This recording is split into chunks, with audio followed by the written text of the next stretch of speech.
Cleveland Browns fans have been there through the hardest of times and some of the best of times since the team returned to the NFL in 1999. Who could forget when a soldier and a Wolverine lit the town on fire in 2007 with a 10-win season for the ages? From a Hail Mary touchdown pass by Tim Couch to secure the first victory of the new era, to a playoff victory led by Baker Mayfield over the hated Pittsburgh Steelers, this book captures it all.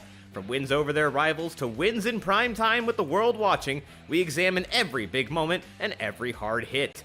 First and 10, the latest read from veteran author Vince McKee, takes you through every high and low since the Cleveland Browns' return to the NFL and is now available everywhere books are sold, including Amazon. Tonight's broadcast is brought to you by Advanced Diagnostics Auto Care and Maintenance. If you want dealership quality at a fraction of the cost, visit Advanced Diagnostics Auto Care and Maintenance at 23779 Lorraine Road in North Olmsted, and you won't be disappointed. You need a repair shop that you can trust.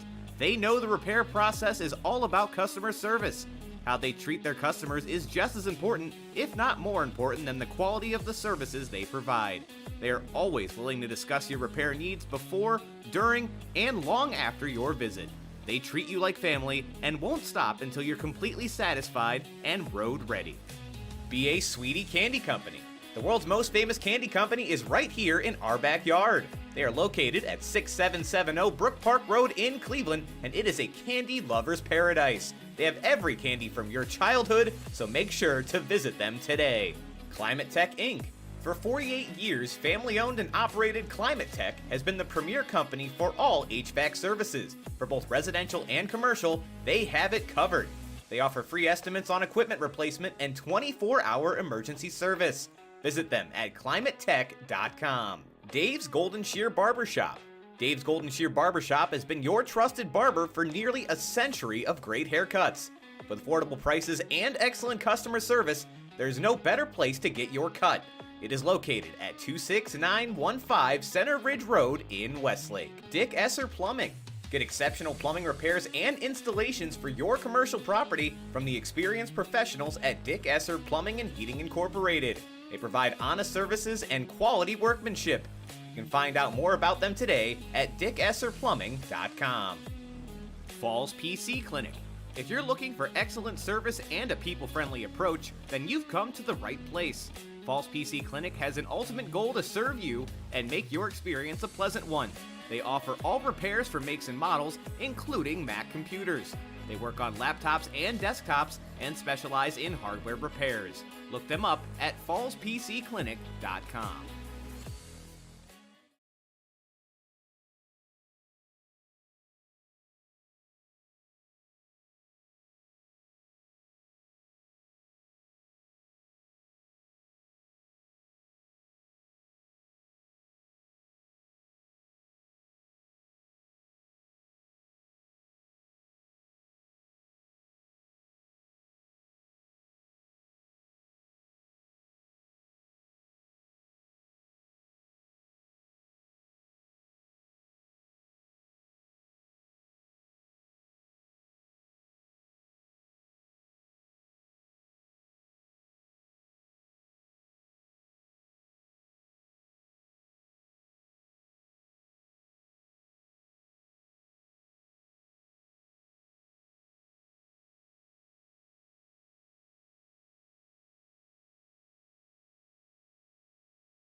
It is week 8 of the Keon Sports High School Football Game of the Week here on the YouTube channel. Cole McDaniel, Dom Clary. We're here at Olmsted Falls. Darian Jackson filling in for Brandon Soder here tonight. Excited to have Darian as part of the crew. You're going to hear him on the broadcast here shortly as well. If you haven't hit the subscribe button already on the channel, make sure you do so. But we have an excellent SWC clash in store tonight, Dom. It's Avon Lake, the Shoremen, taking on the Olmsted Falls Bulldogs, and it's senior night here at Olmsted Falls.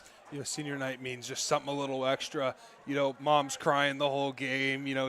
Dad, he's not as excited as he usually is. He's kind of a little shell-shocked. Might be the last time he watches his son play or their daughter cheer, or, if they have a child that's a band member. So it's always a special night. You don't want to end on a loss. That happened to me, not just in high school, but in college. I'll tell you what, it is a tough feeling. If you're Avon Lake, there's always the saying, no matter what team you play for, let's ruin their senior night. Let's take advantage. It's our senior night, and let's celebrate on their field.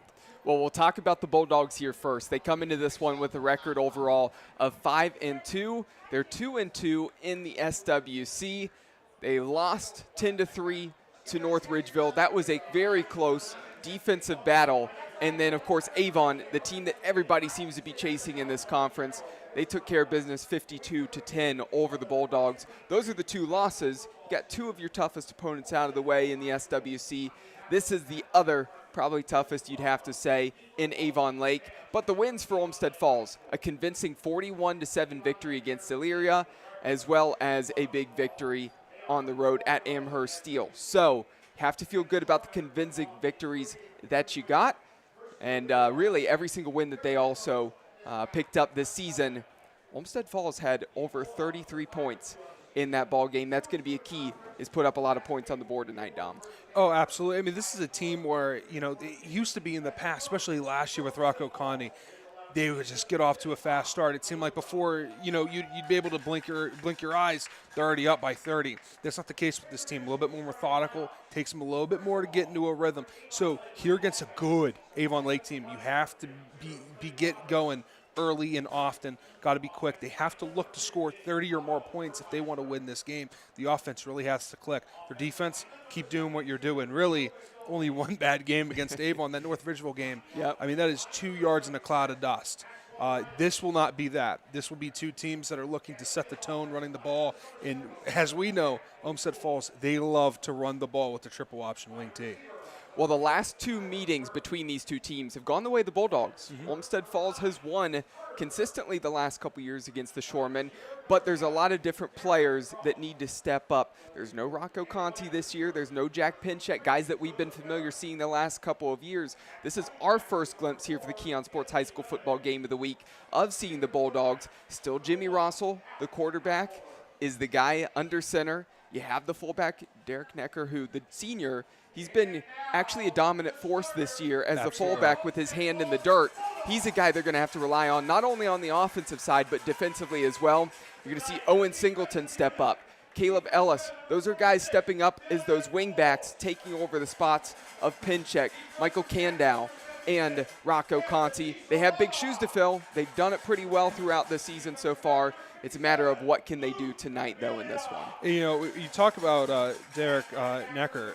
He is one of those players where he could be on the all-grit team. We talked about before. Someone mentioned his name. He's one of those players where, he's an old-timey fullback almost the way he runs, but he's a fast kid.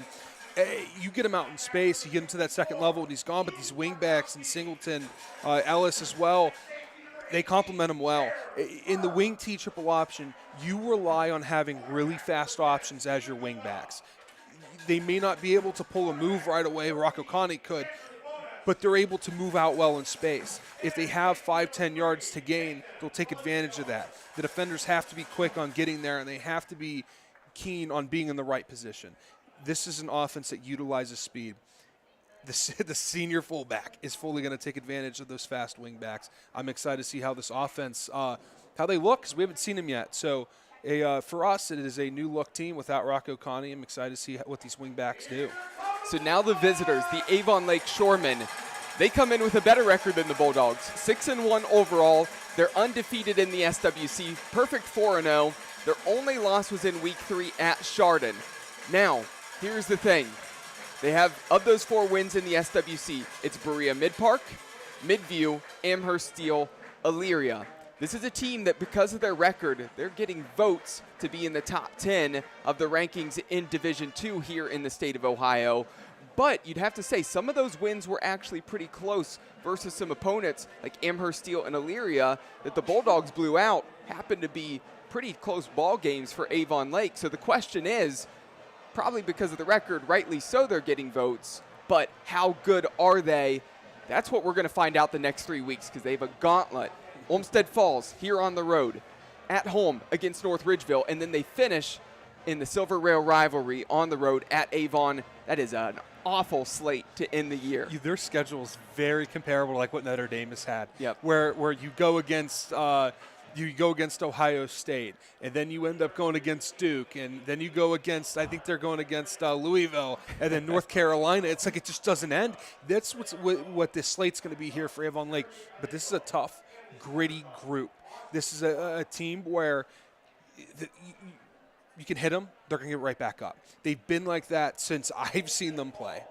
They rely on their defense. They always have a dominant pass rusher. I'm sure we're going to see a pass rusher pop up here that we may or may not have listed. Mm-hmm. This is a team that wears you down when they're on defense, and they then tend to take advantage of that when they're on offense. They'll run the ball. They'll use play action. I mean, you see Luke Stewie is one of the names. Right. We're familiar with the Stewie name. So let's see if the young junior wide receiver lives up to that name. I think he will. This is going to be an exciting game. It is the first true test that Avon Lake is going to see in Olmsted Falls. They are battle-tested. They have 2 losses against 2 of the top teams in this conference. Avon Lake thinks that they're the top dog in this conference. They want to prove it here tonight. Cole, we're in for a doozy. That we are. Mentioned that Matthew Stewie, he's no longer here with this team, but it's Luke Stewie, his brother, wide receiver Derek McCrum, another guy that they're going to be looking for some receptions in this game, coming by way of the junior quarterback, Alex Affolter. He's a guy who can sling the rock, but we know the Bulldogs want to run the football. Expect that Avon Lake's going to try to establish the run with Jake Bova, Wade Nelson, and Anthony Benedict as well. We're going to step aside here. That does it for the Hinckley Roofing pregame show. We'll be back for kickoff here from Olmsted Falls in just a few moments.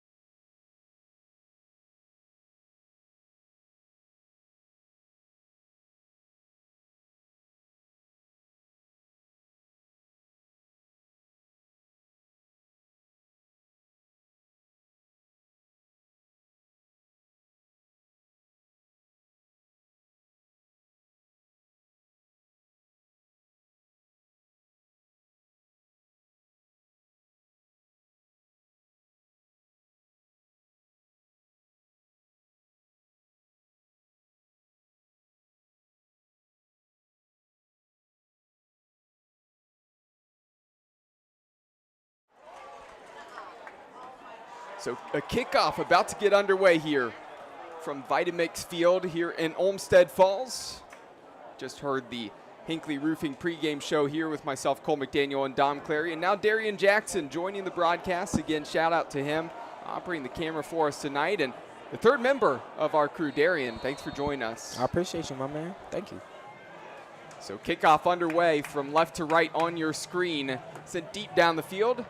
And that one's going to hop out of play. An illegal procedure on that kickoff. Of course, you see the tape around the ankles and the shoes there of a lot of the Bulldogs players. The pink socks there for the Avon Lake players. October, Breast Cancer Awareness Month, and I know that's something that, Dom, we always talk about. A good cause.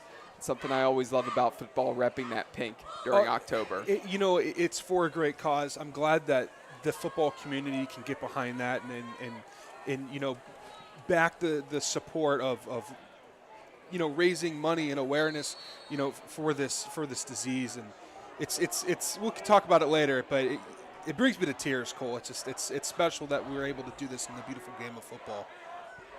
So Avon Lake in the white jerseys and the all blue for Olmsted Falls. 1st and 10 upcoming from the 35-yard line here in the first quarter. First play of the game.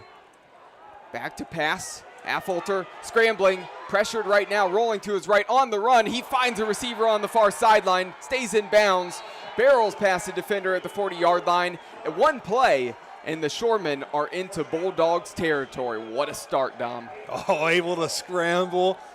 right, buy himself some time. Wide receiver right down the line, able to put it on a rope, only where the wide receiver can get it, and watch him go down the sideline. That's good for about, I think he got maybe 27 there.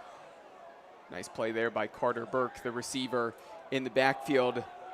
Benedict on the carry, trying to bounce to the outside.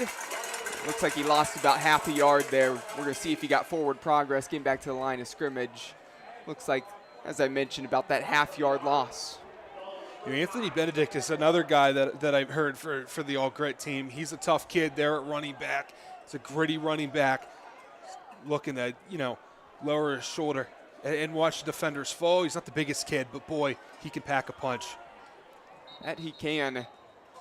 And it looks like we got a penalty marker down here on the field, off the far sideline right in front of the coaching staff. And it's an illegal substitution. So what was an excellent play to start the drive for Avon Lake, now they're getting backed up, which is exactly what the Bulldogs needed defensively after getting gashed on that opening play.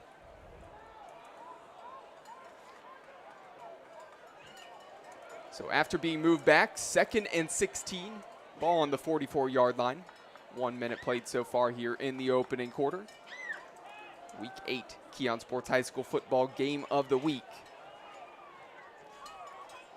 Benedict to the right of his quarterback. Look to the outside. That one's complete, trying to slip out of a tackle there. And out of bounds is Derek McCrum. It's 3rd down. 3rd and 6 to go after, losing a good amount of yards there. That's exactly what you want. Now that playbook opens up a lot more. You can have a traditional 3rd down play now, opens up the playbook. Now you can give the ball to your playmaker short of the sticks and watch him go. 3rd and 6. 2 receivers the far side of the field, 2 receivers the near side. Handoff up the middle, making a man miss, and looks like that's going to be enough to move the chains. Really nice play, and that's just proof there that call was, this is 4-down territory. Regardless of what happens, we're going for it. They don't even need that 4th down. They move the chains. Is that Benedict in there, Cole? Correct. Yes, it was. Or Benedict. Benedict, and that's the high school. Yeah, it is. Anthony Benedict, the junior running back who had an excellent week last week. Expect him to get a ton of carries here tonight. Gets the carry once again, bouncing to the outside. He's got room to run. Nobody's going to catch him into the end zone. Touchdown, Avon Lake. A 6-0 lead on the road. Opening drive for the Shoremen. Oh, hand them the ball. Good blocking ahead of them to get to the 2nd level. And watch Benedict just go off to the races. This young man is quick. He is hard to catch. Once he gets to that 2nd level, you better hope that your 3rd level guys are quick enough to catch him. Because if not, if they just get a little bit behind, Anthony Benedict, he is off to the races. Quick 6-0 here for the Shoremen. So an opportunity for the PAT to make it 7. Holds good. Kick is up, and it's perfect. And now 7-0, Avon Lake. Darian, gotta ask you, that was an excellent drive. Sure, a couple moments where they got pushed back, but Avon Lake, they responded after the penalty. That's exactly what you need on the road here. That's exactly what you got to do, especially being, the enemy. You're away right now. You want to be able to set the tone early, and they did just that, and it only took them not even 2 minutes to score. So that's a good way to get on the board fast and early. And you've had the privilege, actually, to see Avon Lake this year. This is Dom and my first time to seeing them in person here for the Keon Sports Game of the Week. But, again, you've actually gotten to witness then as a writer in some previous weeks. Is that about what you expected from that offense? Oh, this is exactly what I expected. This team is very, very good at execution. And my first time seeing them was, I believe, maybe 2 weeks ago. Their quarterback didn't miss a single pass. Everybody converted, and they ended up getting the win that night. So before the kickoff here and the Bulldogs get the football for the first time this evening, I want to remind everybody that all kicks, sacks, and turnovers in this game have been brought to you by Hinckley Roofing. Check them out online at hinkleyroofing.com. Also a reminder that every trip to the red zone tonight has been brought to you by Kelly McLean Achievement Center. Visit kelly-mac.com to learn more. So Jimmy Rossell and the offense. So the Bulldogs coming out here shortly. About to get this kicked away in just a moment. So Devin Lowe giving us updates. Hoban, they're going against Glenville. Give you updates of that. I mean, that's going to be an instant classic. We'll give you updates when we can, and that will be in the halftime report as well. Glenville is a very talented team, but that is another really tough game on their schedule. I mean, they've already gone up against Avon. They've gone up against some other tough teams. Hoban is a really tough test there in Division II as well. Of course, as Dom mentioned, you'll get updates throughout the game, but also make sure at halftime to listen to Dom with all the updates around Northeast Ohio. Here's the return, trying to bounce to the outside. There's a penalty marker that's thrown there in the middle, and absolutely going nowhere there for Caleb Ellis on the return. 11 hungry shoremen there running to the ball. I'll tell you what, the white top with the black pants and the maroon helmets, the black pants with the white tops almost gives me like a Halloween type vibe, where it's like, because the all whites, it's icy, we're looking clean. But you wear the black pants with the white jersey, that's menacing. That's the black Air Force One energy, Cole. That's exactly. See, you know what I mean? That's what it is. I mean, you get the black shoes to go with it. Oh, you're not here to throw a party. You're here all business, nothing but bad intentions. Most of them are wearing the white shoes, though. They need to have the black shoes out there for this Number one. 10 down there got the black shoes, though. We got we'll call them Air Force Ones. McCrum knew what you wanted out there, the black yeah, shoes with that. For the interim USA soccer coach, had the black. They gave him the black Air Force Ones. I don't know if you remember that.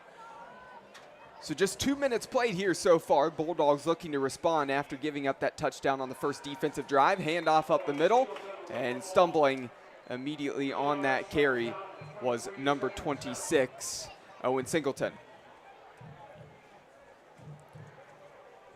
So I'm interested in seeing this defensive front here. It looks like they're almost, let's see. Yeah, so it doesn't seem like they have anyone in the shade. The two tackles seem to be over the head. Rossel's going to keep this one. Going to be spun down, but gets almost a push forward from that tackle. Again, that's one of those things. When you're tackling him, trying to chase behind him, sometimes you give that ball carrier a little bit of a push. And Rossel gets enough of a push to move the chains. First down for the Bulldogs. Yeah, so like I was saying, usually you have a defensive tackle that's a shade. That means they're kind of either between the gap or between the center and the guard, or maybe they'll be on the shoulder, the inside shoulder of that guard closer to the center. It seems like the almost double heads up technique here, or that shade is more on a two, more heads up. Here's a handoff up the middle. Not a lot of room to run. Avon Lake doing a good job crashing in, and Singleton another short carry. Yeah, this is what they do to you. It's just little jabs of a knife, right? It's we'll gain 3 yards, we'll gain 4 yards, we'll gain 26 yards, we'll gain 1 yard, we'll gain 4 yards, we'll gain 15 yards. They will not change what they do. Doesn't matter what the score is. It doesn't matter. And as soon as they get to the 40-yard line and they have not thrown the ball once, watch them to do a play action. That's where they kill you. That's where Jimmy Rossel is fantastic.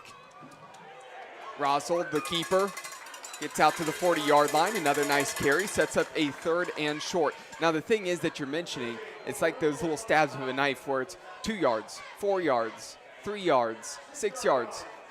The thing is, last year and the previous years, they had Rocco Conti where even though it was the couple yards here and there and they'd wear you down, you give the ball to Rocco Conti and it felt like then he goes for like 40 yards, right? Who's going to be the big play, the big hitter here for this offense? And I think that's what we're excited to see here tonight. And that's what they've kind of been looking for all year as well. Who's going to be that replacement? Here's a carry, looking for some room. Looks like forward progress should get the first down, but as soon as Ellis crossed that first down marker, he got hit and sent backwards. I'll tell you what, this defensive line for Avon Lake, they showed some give here early on, but that's to be expected against a really big and physical offensive line from Olmsted Falls, but also that you really have to trust your keys.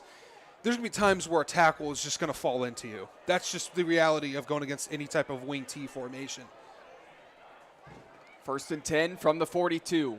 Two receivers to the near side of the field. Here's a keeper for Rossell. Really nice pull. He's got room if he could get a block in front to the 40-yard line. Turn on the Jets.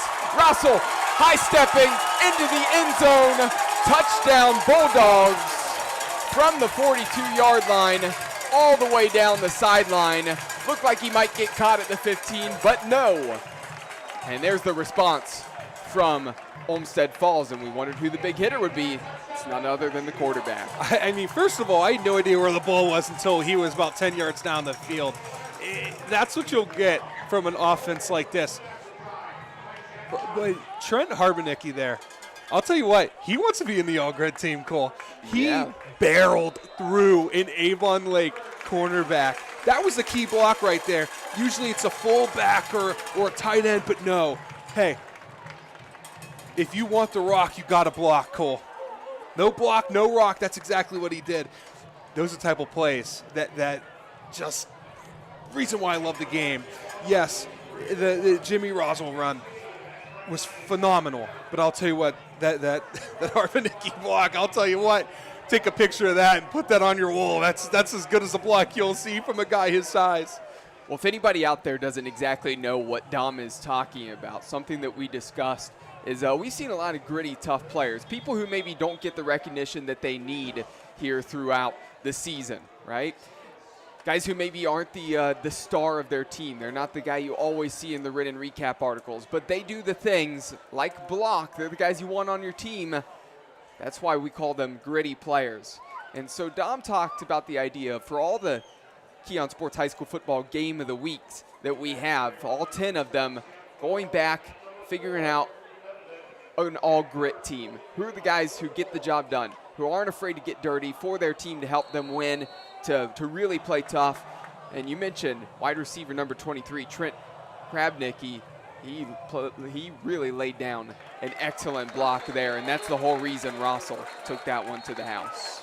The definition, I'd say, of the all-grit team is when it is late in the summer, who's in that weight room? When you're putting a team together, who do you put as a captain because of their leadership, maybe not vocally, but because they're in the weight room, because they add the extra weight, because they're there helping a sophomore or a freshman or someone who doesn't get the experience? Who is that person that you want in the foxhole with, metaphorically, in the game of football? That's what the all-grit team's about. The inspirations from the all-Madden team from back in the day. We can talk about that later, but I'm really excited about it, and there's going to be a lot of players that are going to be consideration on this list in this game. Nearly halfway through the first quarter here from Olmsted Falls. Been a possession apiece for both of these offenses and a touchdown apiece for both teams. Now the pistol, looking to throw, making a man miss in the backfield. Might not get away, but actually is able to deliver that ball. Probably should have been caught there by Carter Burke, but incomplete. 2nd and 10. Magic act, though, from Alex Affolter in the backfield.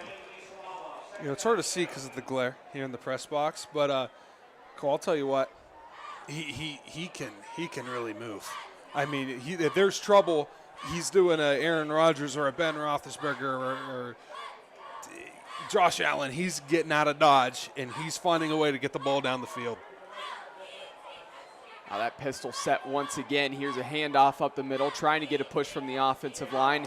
Could be enough for about 4 yards there on that carry. 3rd down upcoming.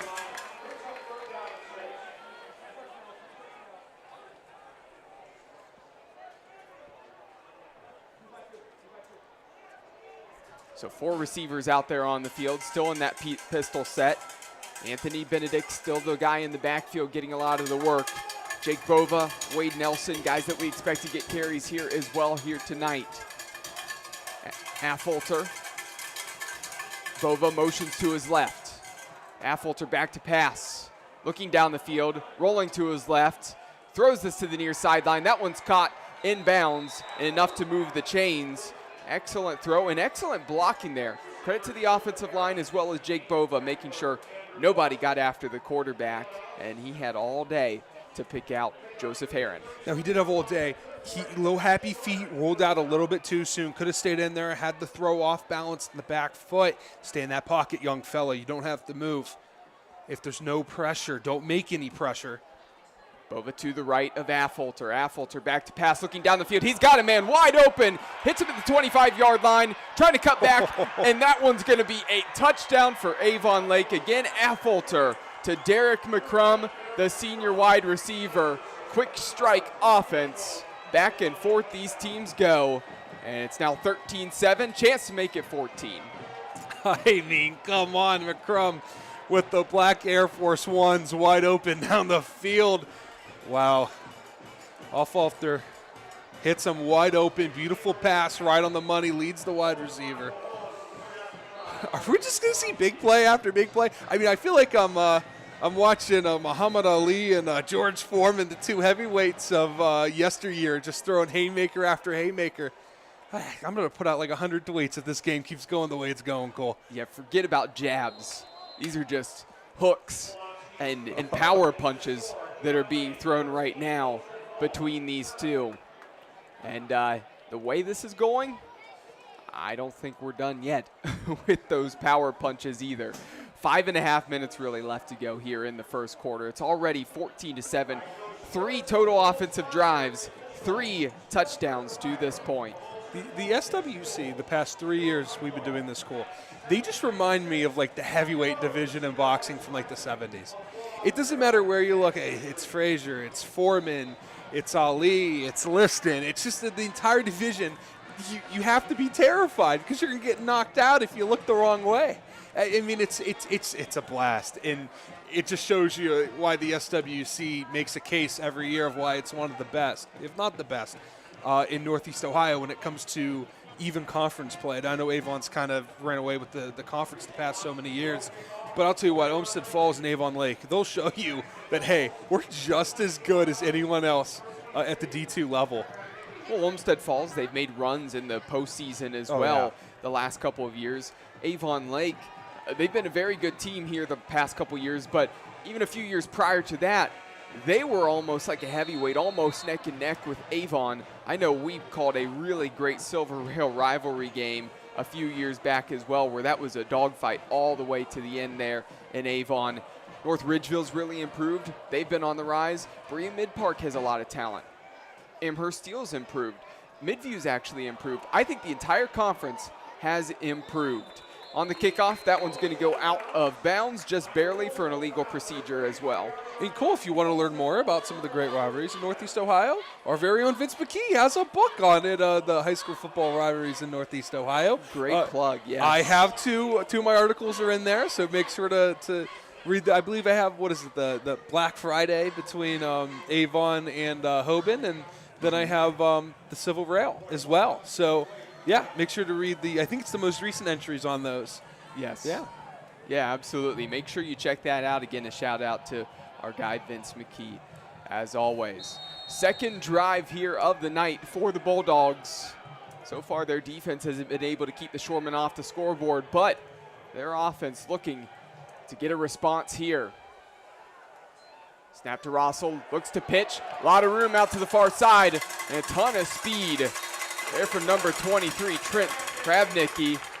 And he's a guy who put on that block to get Rossell the touchdown the drive previously. He gets rewarded, gets the rock, as Dom mentioned. If you block, you get the rock. He did there, first down Bulldogs.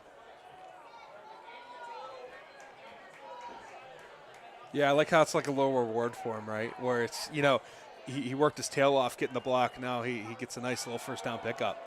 Carry up the middle, not a whole lot of room there for Owen Singleton. Second down and 8 upcoming. Ball on the 49-yard line, nearly at midfield. Darian, so many big plays here so far. I'm already telling you, the quarterback for Avon Lake was not missing when I saw him, and now he just threw a 40-plus yard touchdown. Oh, and Olmsted Falls looking to strike back here. A little screen to the near side.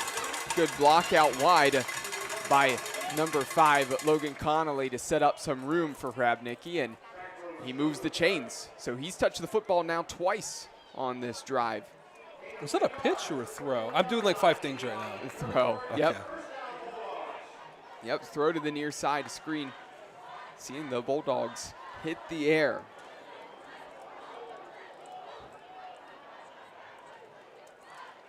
Russell under center. Hands this one off to Singleton. Singleton surging forward. Nice carry there. Gets a little bit of a push.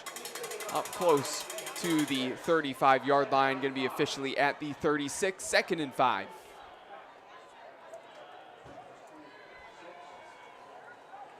Again, Dom's trying to be the color commentator, but he's got a ton of tweets to put out here right now with updates because of all the scores.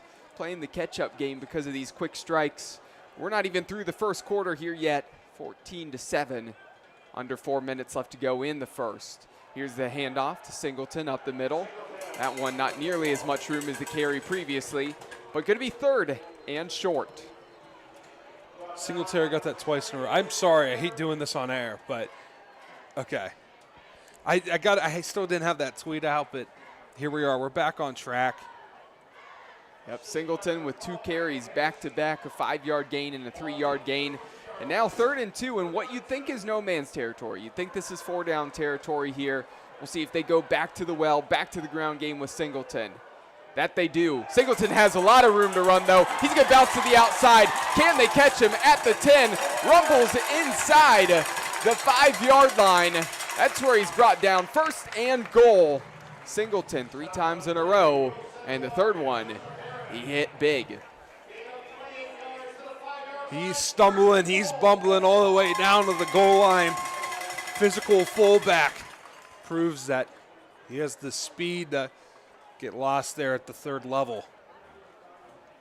They love feeding him there, but uh-oh, look who's in fullback now. Similar to Jerome Bettis, they like him in these short yard situations. There he goes. Derek Necker gets the carry, and that's going to be enough to get into the end zone. The Bulldogs respond again and makes it 14-13, an opportunity to tie up this ball game here. But you mentioned it, when they're in short yardage situations, they want to bring in Derek Necker for right reasons because he was hit at the 2-yard line and still found a way to get in the end zone. You know, I know I make the joke where I always mention a Pittsburgh Steeler, but it's similar. I think he had a game once where he had like under 20 yards and had like 4 touchdowns. You know, Jerome Bettis had the famous stat line of like 3 touchdowns and 0 yards. He's one of those backs where even if there's broken coverage, you trust he can at least get back to the line of scrimmage. He's that good. Gritty, some would say. He's fun to watch. I know they like using him on defense a lot more, and they don't use him running the ball unless they have to, or in the goal line situations. But I'll tell you what, man, he's fun to watch. And, you know, again, it sucks because the guy that was in that spot in Singleton gets taken out for the guy that's always sniffing the end zone. So the guy that does all the work, he's on the bench watching it happen. Didn't even have a chance to give a shout out there because as soon as the Bulldogs got into the red zone, 1 play later, they scored. But a reminder that this trip to the red zone just a moment ago had been brought to you by Kelly McLean Achievement Center. Visit kelly-mac.com to learn more. 2.5 minutes left to go in the first quarter, and what a first quarter it has been. 14-all.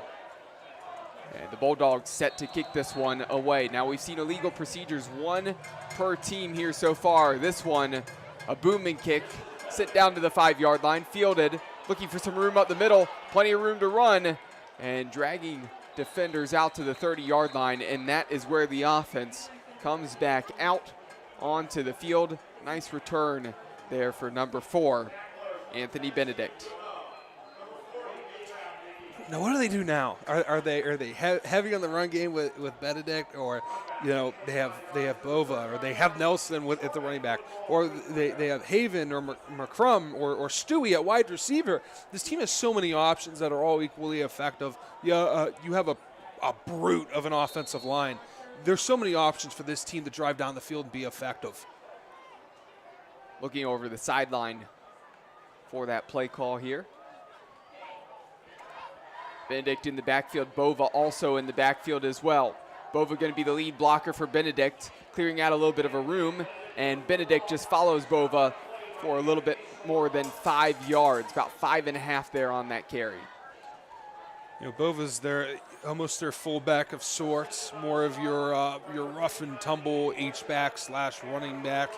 He is the new generation of fullbacks that can go out for a pass and be a tight end, or block and be a true fullback. Or he can go in the line and block as well. I mean, these H-backs, man, they are fullbacks 2.0. Two receivers to the near side of the field, but they go back to the run again up the middle. Not a whole lot of room past that stout front of the Bulldogs, but it sets up 3rd and short. 3rd and 1. What do you do now? You got Bova next to you.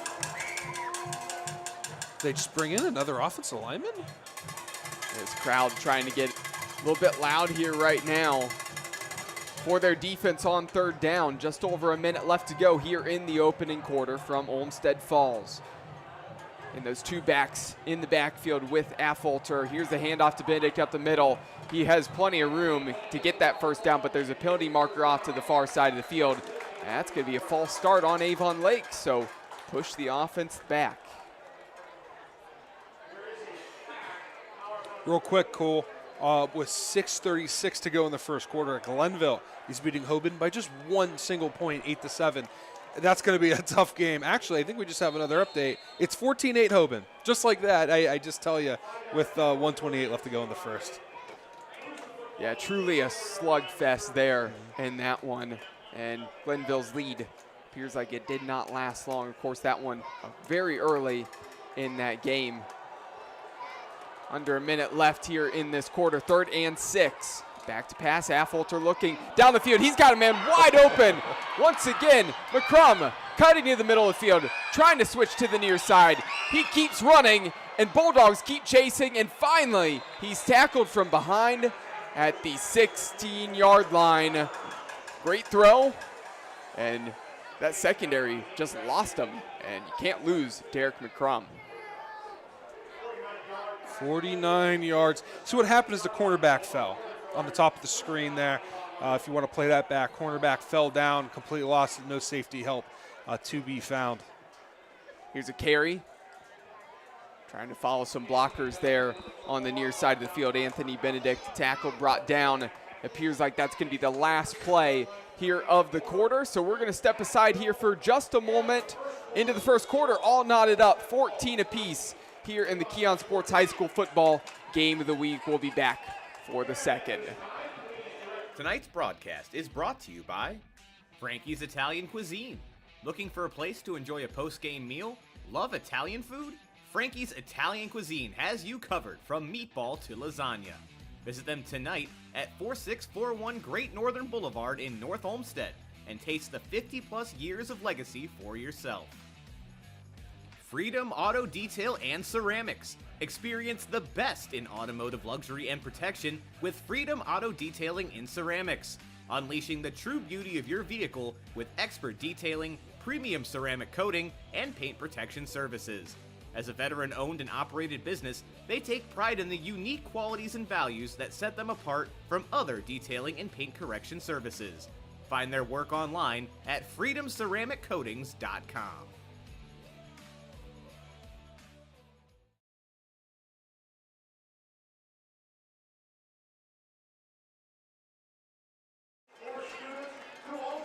Back for the start of the 2nd quarter here. Keon Sports High School Football Game of the Week. SWC action between two heavyweights, the Olmsted Falls Bulldogs and the Avon Lake Shoremen. 14-14. And Avon Lake driving once again. 2nd and 6 upcoming here. Ball on the 13-yard line. And a reminder that this trip to the red zone has been brought to you by Kelly McLean Achievement Center. Visit kelly-mac.com to learn more. Affolter with Benedict in the backfield with him, and he's blown up. That play's going nowhere. Crashing in was the Bulldogs, and that's a huge play as they're trying to make a stop for the first time here tonight.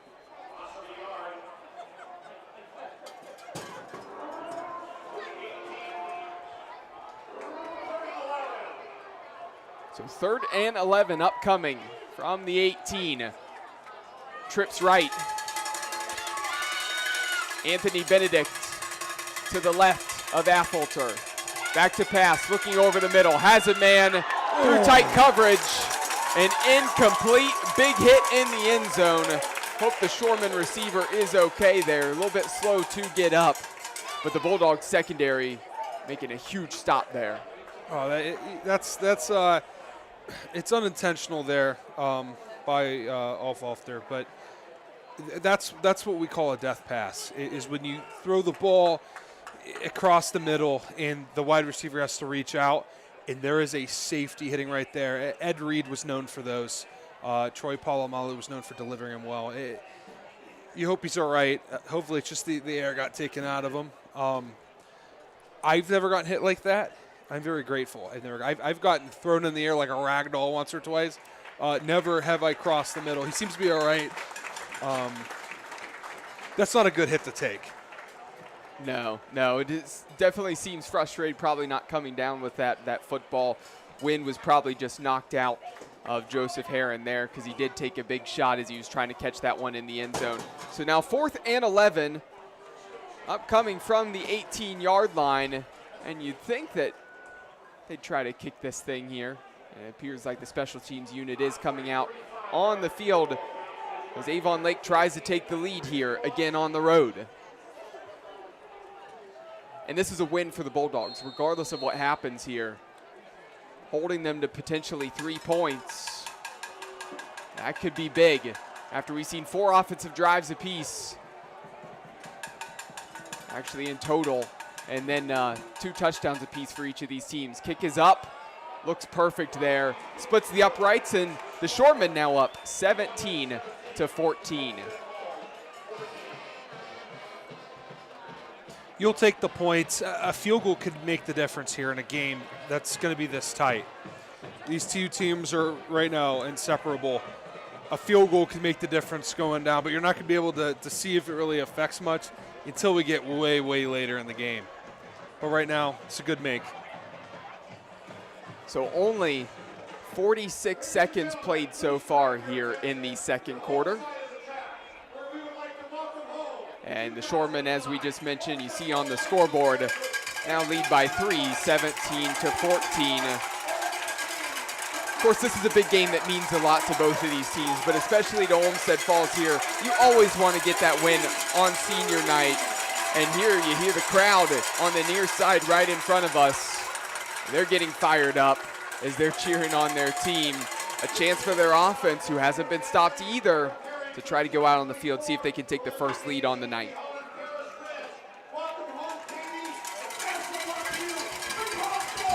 This might be a game where I wouldn't be surprised if it's, we kick a field goal, then you kick a field goal. We score a touchdown, you score a touchdown, and we turn the ball over. It's one of those games where it's almost like Madden, where it's like predetermined. It's just like, we've seen, I think the last time we saw that was the Silver Rail 2 years ago. And so I'm interested to see if that's going to be the case again with these two teams instead. This is already a doozy here, Cole.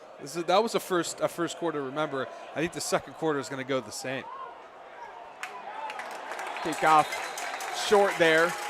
The Bulldogs cover it up, and they're going to have excellent field position as they're already in Shoreman territory, fielding that one at the 49-yard line. And here comes Jimmy Rossell and the offense again. They really rode Owen Singleton, the sophomore fullback, on the ground in that previous drive. But once they got into the goal-to-go territory, it was Derek Necker, who, the senior fullback, came in. They used the big body. They used his power, got the touchdown. We'll see if they go back to the well with Singleton once again, though. You know what? They might not go back to it right away. They've even in the past, they've never done that. But, they're in a pistol formation, Cole. Here, keeper for Rossell, and he swung down and he gets hit. Delivered the blow there was the linebacker coming forward. Takes him to ground after a gain of just 1 on that carry. So that's a veer option, right? That doesn't always ran with a jet motion there, but I ran that my last game in high school. They had 2 really good defensive ends, so we weren't going to block them. We were just going to fool them, and that's what that does. You isolate. You isolate.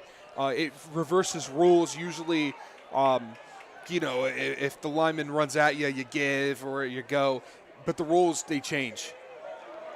Rossell trying to keep it, had nowhere to go. Thought about pitching it, but it was well covered by Avon Lake. And Rossell takes some punishment there on that play, a loss of 1. Yeah, I'm curious why they went away from their traditional triple option look. I know Rosal is athletic enough and he's good enough of a quarterback as a junior where he can be in a pistol and he can let the ball loose and he can run the option.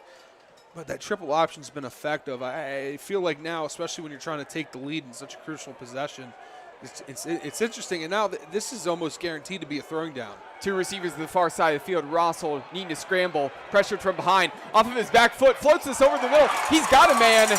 Room to run, turn upfield. Rabnicki cutting inside, swung down. No! Reaches for the end zone. He's into the end zone. What a play there by Jimmy Rossel. Looked like a dangerous play.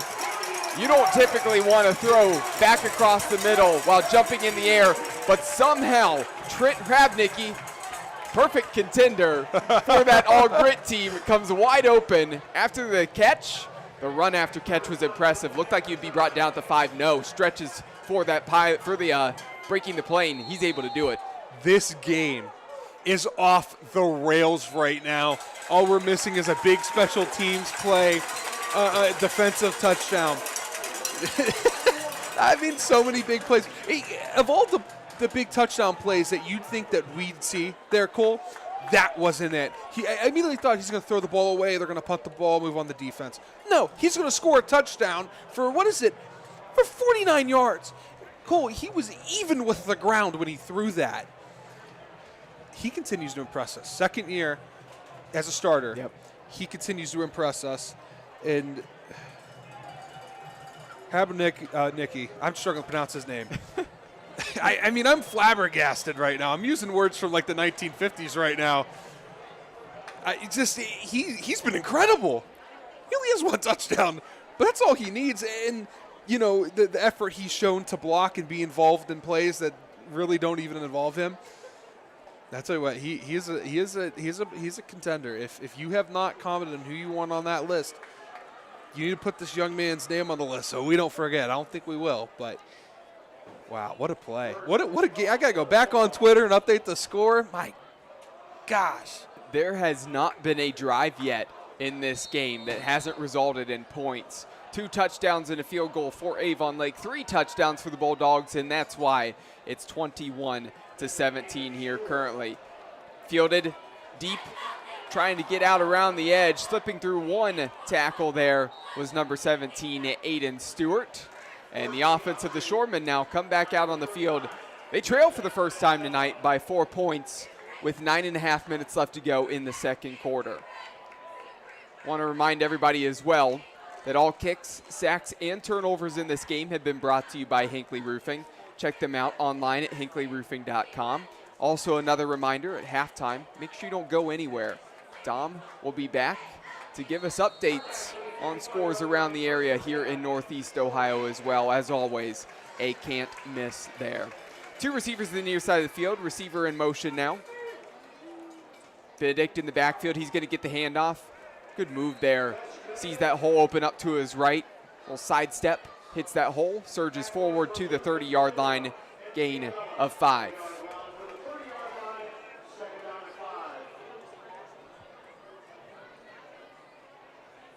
Two receivers to the near side of the field here. One to the far side. They really like that pistol set.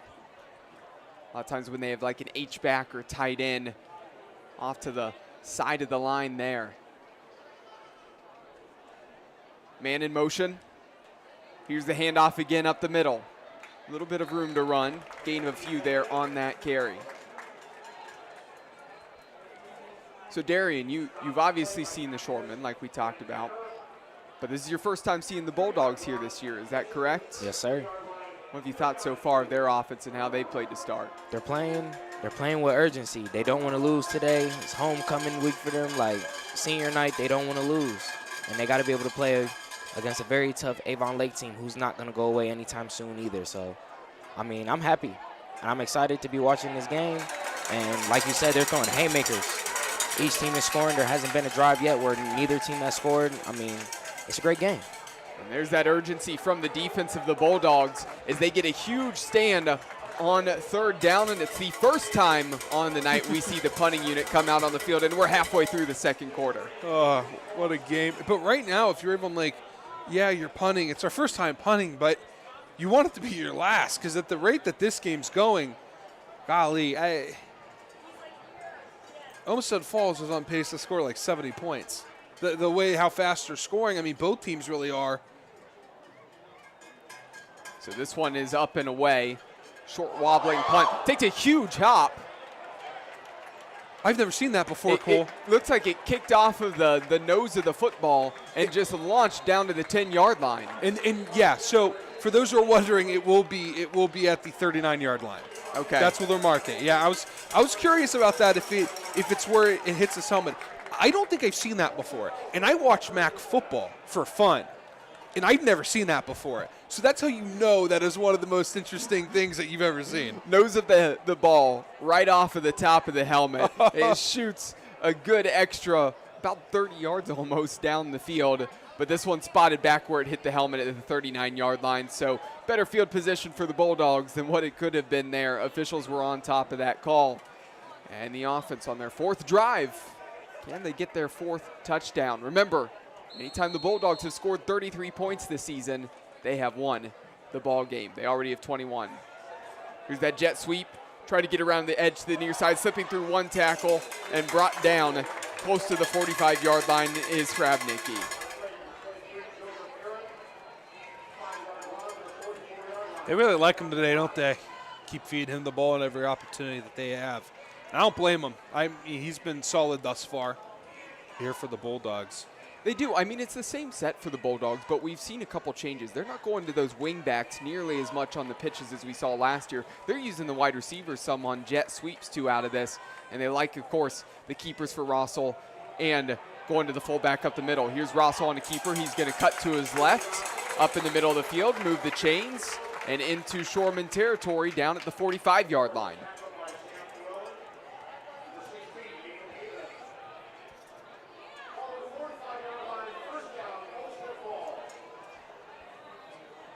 I'll tell you what, Cole, what a beautiful night. It is a gorgeous night. Yeah.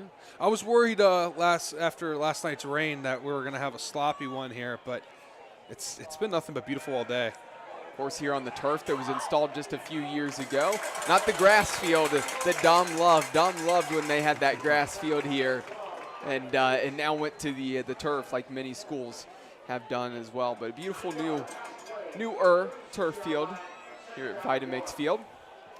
After that screen to the near side, gain of 9 on the completion. 2nd and 1 upcoming from the 36. Under 6 minutes left to go in the second quarter.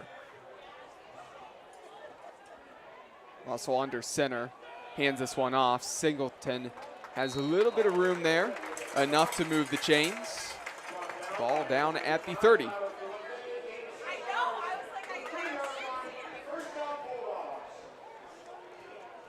Wait. Do they pass or throw? I'm communicating with the photographer right now. I'm all over the place. So screen to the near side for the 9-yard gain, and then the run by Singleton there to pick up the first down. As you can tell, this game has me by the throat right now, and I'm begging for air. There's so much going on.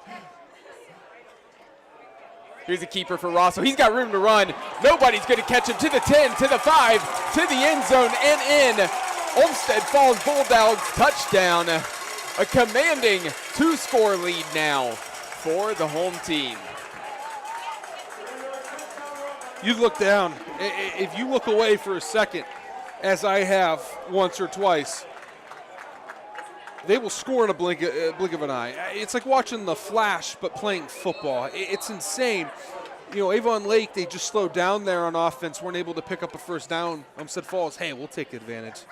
Now, if you're Avon Lake, can't be happy. Down 11, a blink of an eye. I mean, 6 minutes have not passed since they just had the lead, a 3-point lead. Now they're down by 11.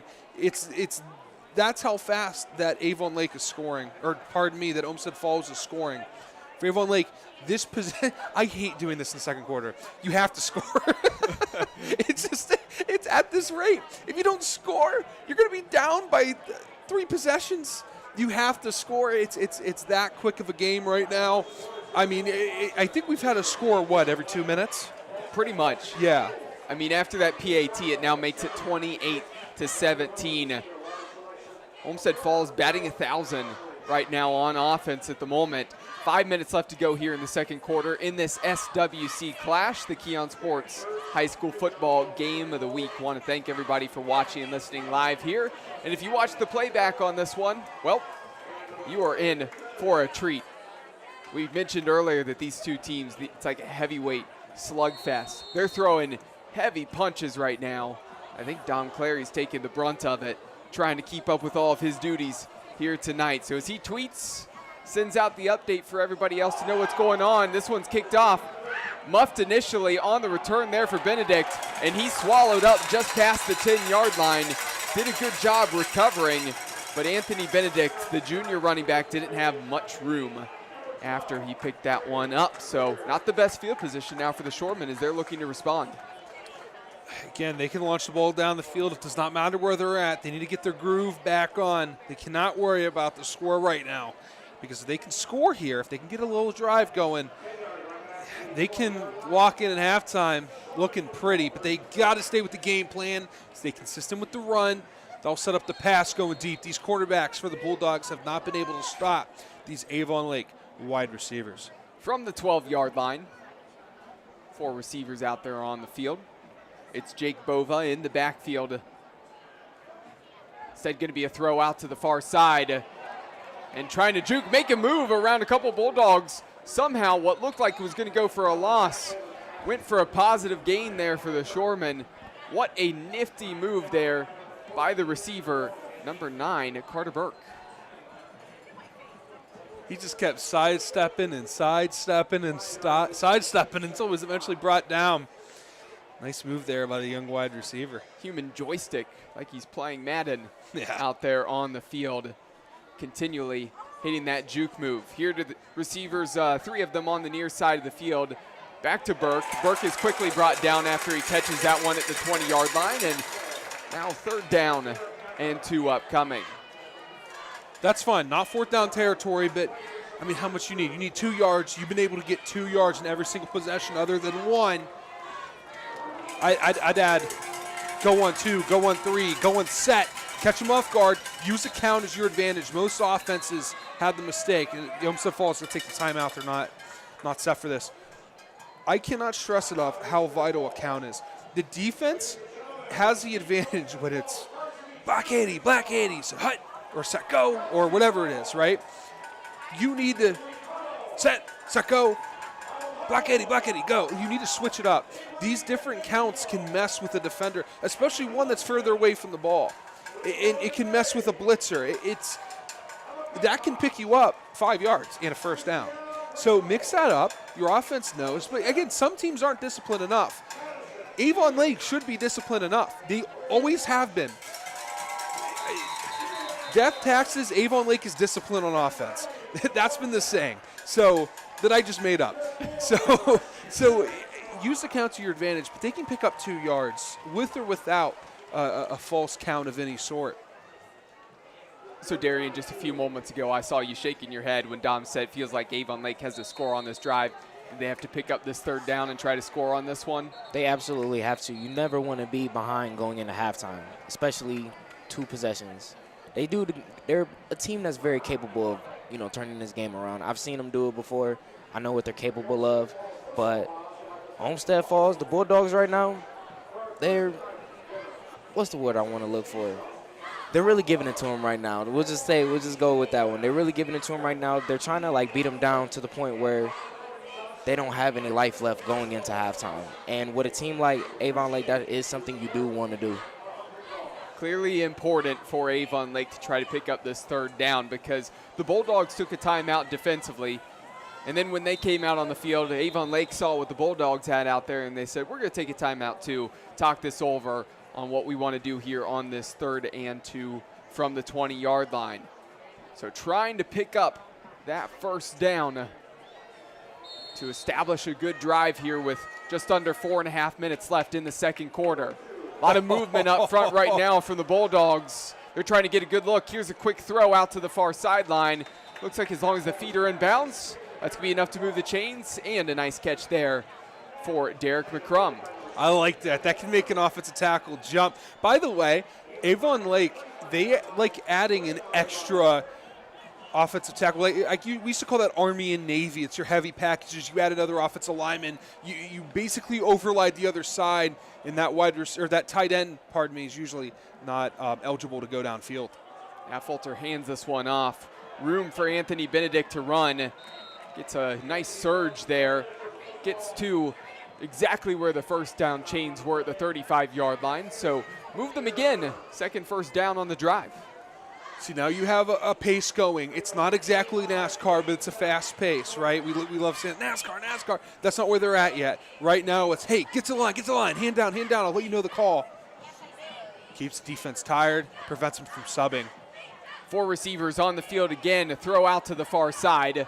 Trying to make a man miss there and spun down past the 40-yard line, officially down at the 42. So a decent gain there on that quick throw out to the outside. So I see what they're doing here. Essentially, you have your main plays, right? So you have inside zone right, inside zone left. But on top of that, it's an RPO every time, or you can take it yourself. That seems to be the option. You have a screen on one side, a slant on the other, or you can read that defensive end and go. I think that's what's going on here for Avon Lake. Here's a handoff up the middle, and that one's going nowhere. The linebackers came crashing down, made the tackle in the backfield. It's now 3rd and 3. Yeah, we used to call that, so our inside zone right was Ireland, and our inside zone left is Illinois. I can say that because the coach is a special teams coordinator at D3, so I don't think he's calling plays anymore.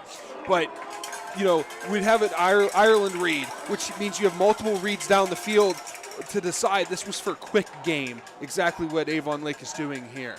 3rd and 1. And that snap that went a little bit high. Affolter slipped through his hands. Looked like he looked forward before he caught that one cleanly. He was able to fall on that football, but that really kills the drive there for the Shoremen, and now it sets up 4th and 13.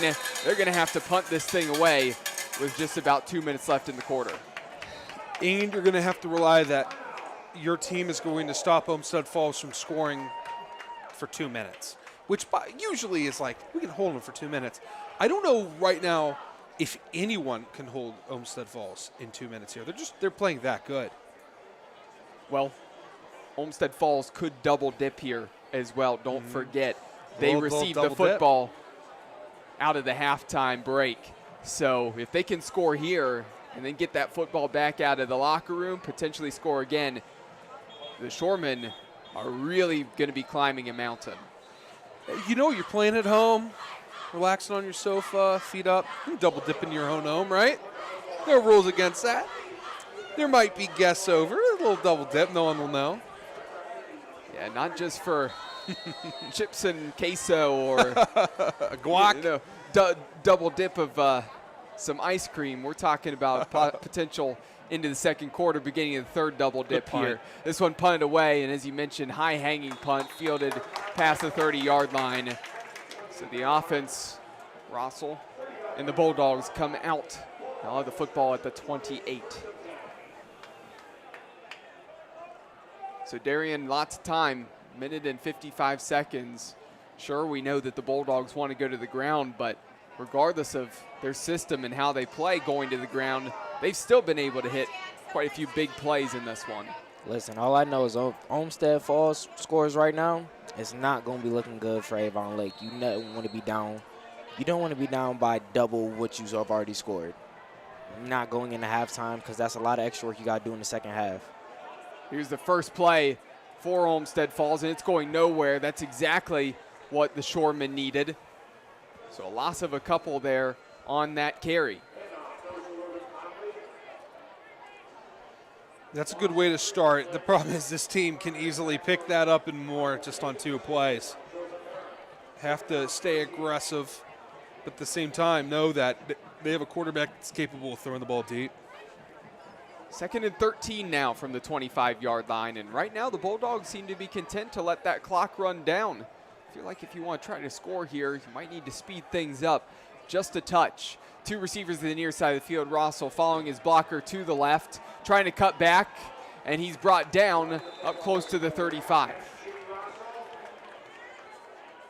to it. Number 60 there for Avon Lake. He is swarming to the ball in every opportunity. Let's see what the young man's name is here. Michael Thomas. These two first names. I'll tell you what, that young man is all over the place there on the defensive line. Knows how to really do the pursuit drill. Do it every day in practice if you're a defender. He seems to have mastered it.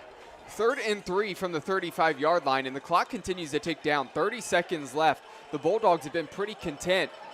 But Singleton has room to run. If he bounces this to the outside, just needs a block. Turning on the Jets and push out of bounds at the 35-yard line. That might change the logic, the thinking a little bit now after the big gain on that run. And now you have 20 seconds left to try to punch this into the end zone here. Let's see what they do here. I think the clock should be running. They can call a timeout.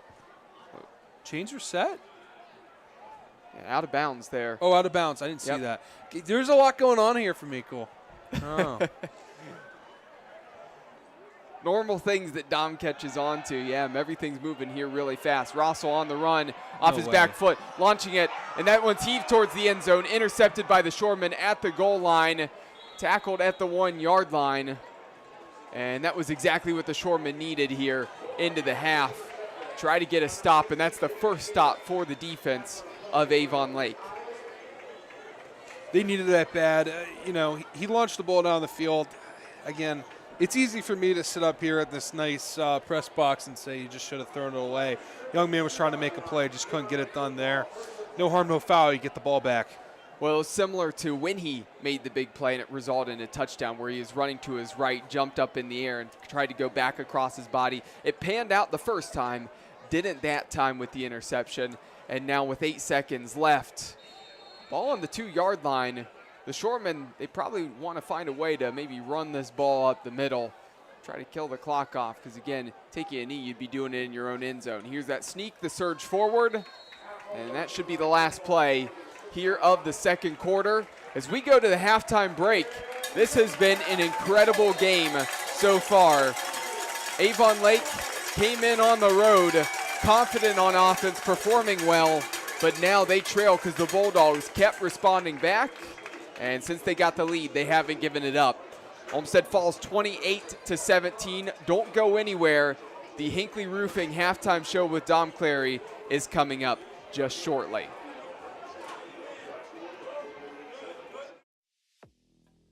This November, vote Joe DeMio for Berea Clerk of Courts. Strongsville City Councilman Joe DeMio has over 25 years of experience serving the people of Northeast Ohio.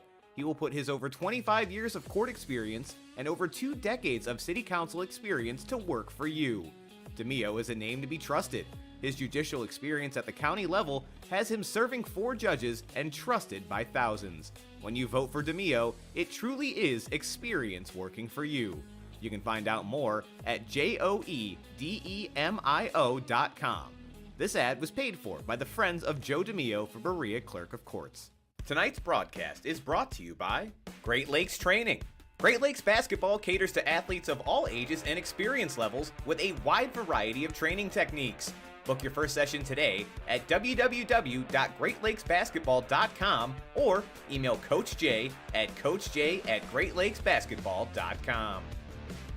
Got You Covered Medina. Got You Covered of Medina offers affordable and high-quality blinds and shades that can completely transform the interior of your property. With affordable pricing and experts in the field of home redecorating to guide you, check them out online at www.gotyacovered.com/Medina or call them at 330-446-3647. Suburban Cement. Since 1978, Suburban Cement has been your trusted choice for all your cement needs. From driveways and walks to patios, steps, and garage floors, they have you covered. Quality products, quality workmanship, and quality people. Find out more about this family-owned and operated company rated by the BBB at suburbancement.net or give them a call at 440-235-0077. The Gutter Boys. At the Gutter Boys, they believe there's a better way to do gutters. The gutter industry is one that is easily entered, but true professionalism is what separates them from the rest. Reach out to them today at 440-271-8847.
Welcome to the Hinckley Roofing Halftime Show. I'm Dominic Clary, one member of your broadcast team here for the Keon Sports Game of the Week. To start off the Hinckley Roofing Halftime Show, we'll bring you our score here. You can see on the score bug in your bottom right corner that Olmsted Falls is up 28-17. Olmsted Falls, they've only gotten stopped once, and that was on the last play of the first half as Rosal throws the interception. Avon Lake struggled there at the end to get any points up the board, getting stopped in their last two possessions. Olmsted Falls, again, they lead 28-17. Hoban, they are beating Glenville in what was an extremely close game. Now Hoban is starting to break loose and do what they usually do, and that is run away with that competition. 28-8. Glenville state champion last year.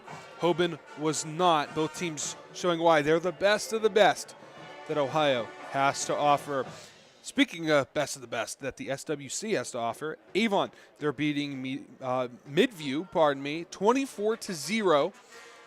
It's exactly how Avon written it up. They're looking to run away and get the running clock going here as the first half is about to end there. Holy Name travels down to Youngstown to face on one of the powerhouses there in the Youngstown area, the Canfield Cardinals. They lead Holy Name 14-2. There have been some clock issues during that game, I just found out there. Apparently Holy Name not too happy about it, as they believe that cost them some points due to the clock not working and a play still going on. Cleveland Heights, they are beating Medina in what could possibly be two teams at the end of the year that are going to take home the crown for the GCC. Right now, Cleveland Heights, they're winning 21-13. This will be a close game. We'll continue to give you a score. Elyria, they're beating Amherst Steel. Must win for Elyria and for Amherst Steel as well. Elyria is winning only by 6 points. There's 6-0 in that game. Lake Catholic, they're out there on the east side of Northeast Ohio. They're facing Erie, Pennsylvania. It was once 4 different schools in Erie. Now one large school they're facing against Lake Catholic. Lake Catholic is beating the large school from Pennsylvania 7-0. Lakewood and Normandy, a must-win for Normandy. Lakewood, they usually struggle to have a few wins that they got early on. Right now, Normandy, they're looking to get that first one in the season after they felt like they had a chance to win last week but couldn't do it. Make sure to go back and watch that game. That was Keon Sports Game of the Week last week, Normandy and Holy Name. That was a classic as that went down to the wire. Lakewood is currently beating Normandy 9-8. Menor is beating one of their rivals in Brunswick 14-0. We'll give you updates on that. Those are two teams that we like to follow. Menor, they've had a decent year so far. Brunswick, they've had some issues there on offense, but they're looking to set the tone right, get some stops, and even up the score. A surprise game here. We knew that they were a solid team, but we didn't know the extent. They are beating, Brea Mid-Park is beating North Ridgeville 12-0. This could very well be the team that is battling for second place in the SWC if Avon continues not to lose a conference game. Shaker Heights is beating Strongsville 7-0. And North Royalton, a team that we will see here next week, they are beating Twinsburg 7-0. Again, the score here is 28-17, and we'll give you updates on some of these scores down the road for the rest of the game. Make sure to stay tuned to this game, as this was the Hinckley Roofing Halftime Show. Tonight's broadcast is brought to you by Helene Kia. Looking for a new or used car? Check out our guy Jim McConville at Helene Kia in North Olmsted on Lorraine Road. Jim is a member of the auto community for the last 20 years and will treat you right no matter your car buying need. He's an expert at new and used car deals, including trade-ins and financing. Hinckley Roofing. They are your first choice in commercial or residential roofing. This family-run company has been around for 50 years and is your first choice in trusted roofing needs. You can find them online today at hinkleyroofing.com or call them at 330-273-2979, as they use only the best products on the market to get the job done right every single time.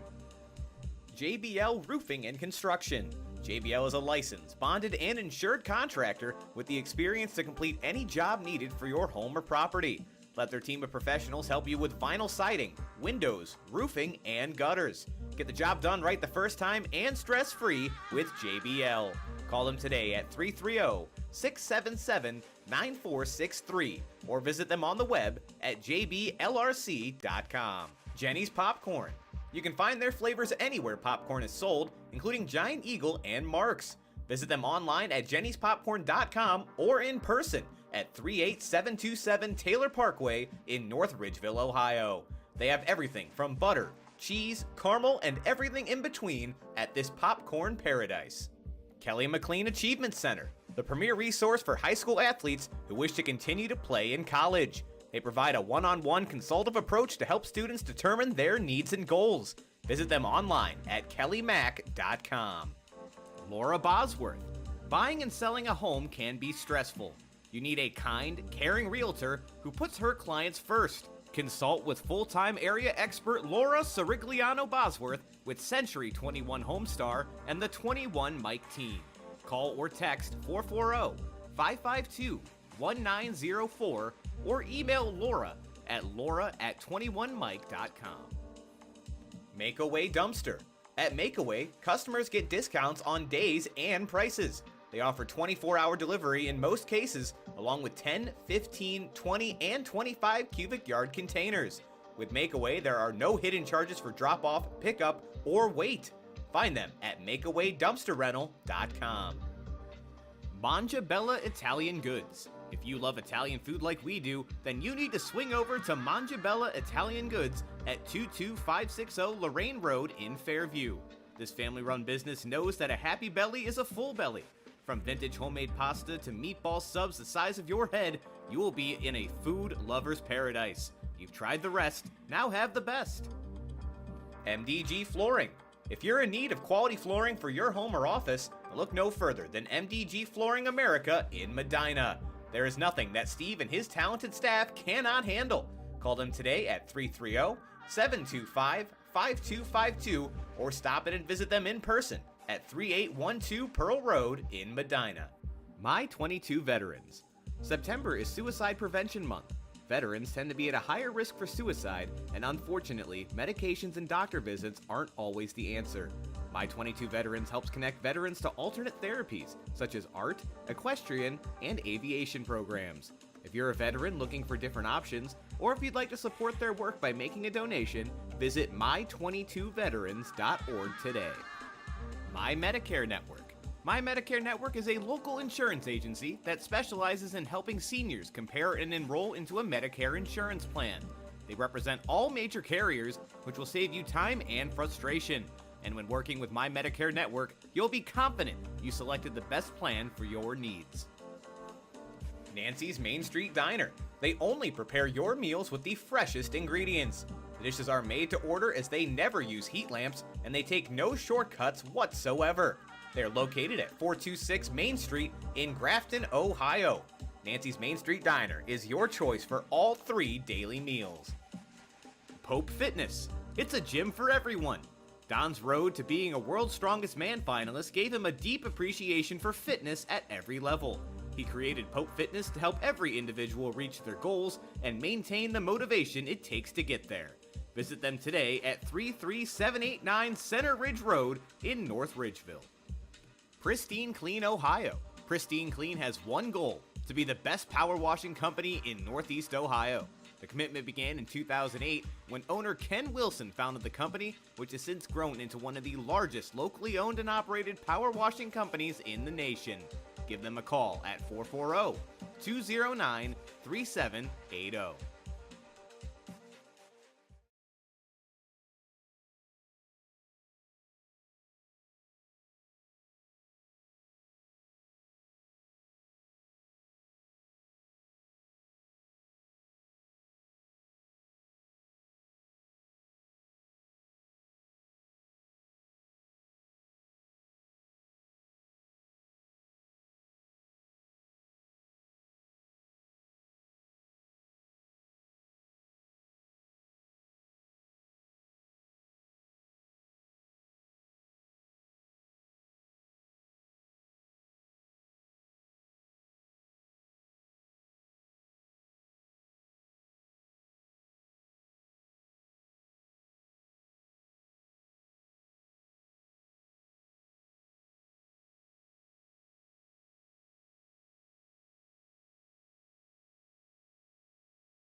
We're back here for the Keon Sports High School football game of the week.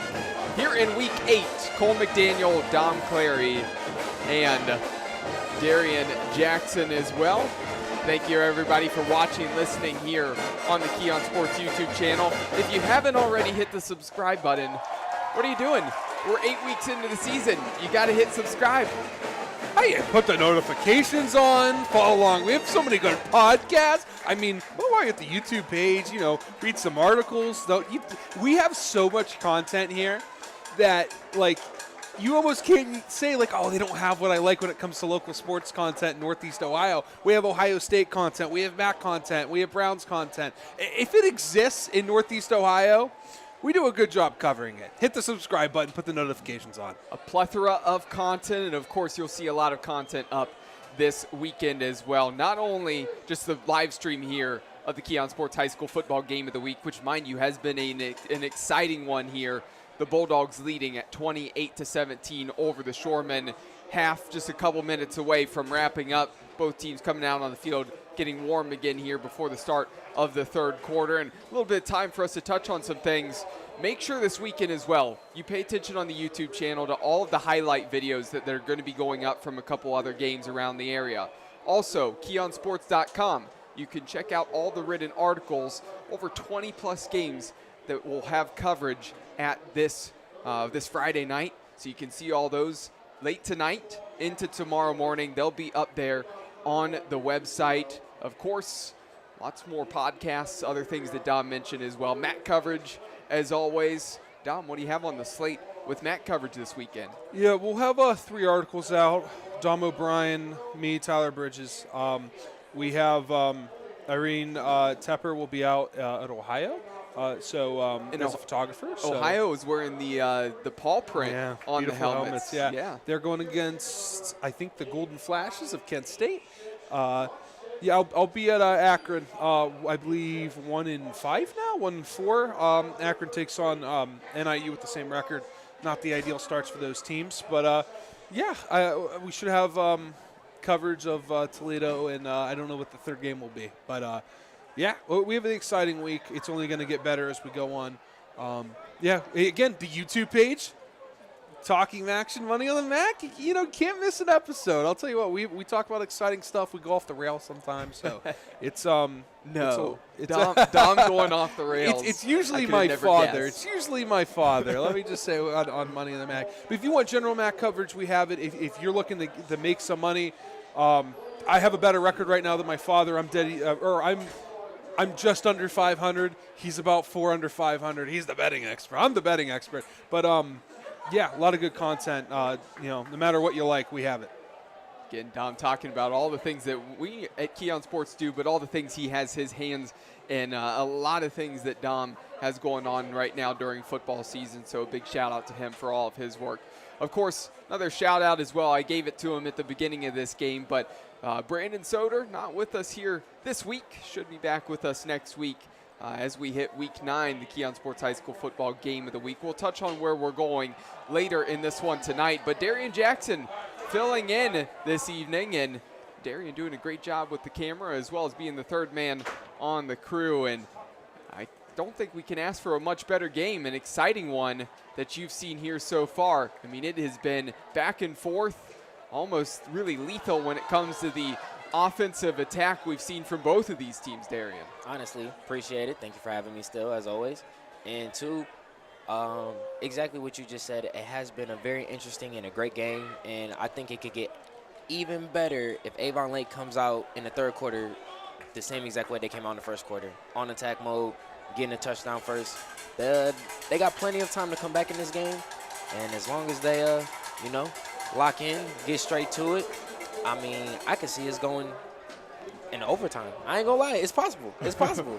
Overtime is possible. We'll see. They're going to need to get a defensive stop here because as the third quarter is about to start, it's going to be a kickoff as the Shoremen going to send this away to the Bulldogs. They're going to be returning from right to left on your screen. That's where Rosso and the offense come back out in the field, and they've only been stopped once, but it was on the final drive there at the end of that half.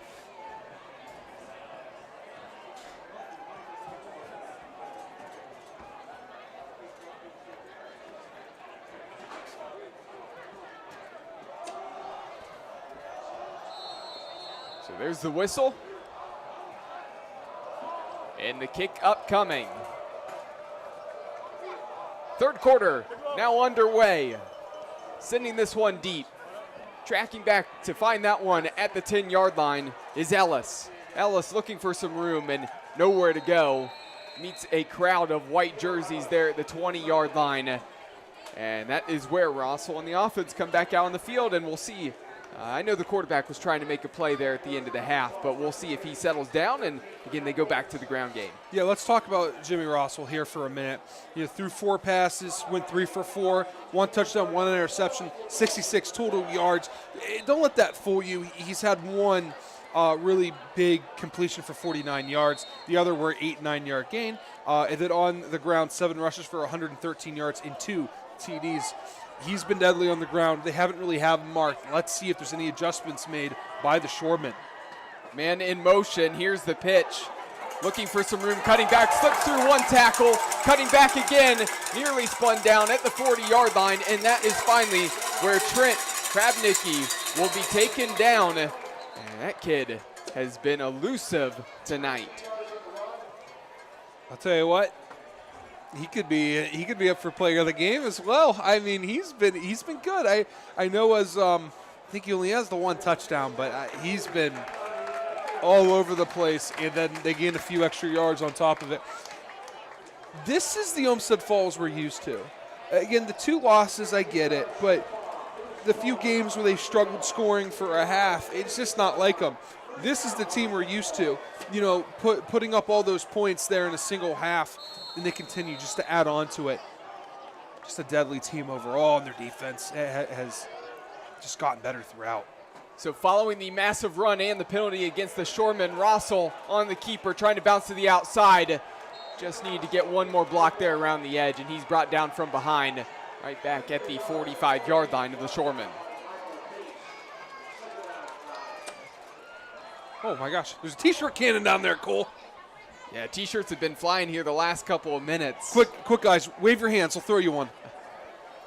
Yeah, I mean, if it comes at the camera here, I'm going to catch it. It's okay. Off to Darian to my left, you might see a white t-shirt, a blur there for a second coming at the camera. A blur, as you will. Oh, don't worry. I'll catch the camera.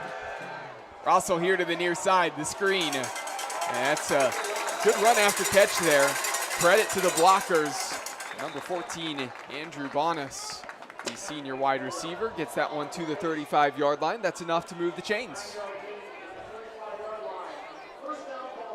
I'll tell you what.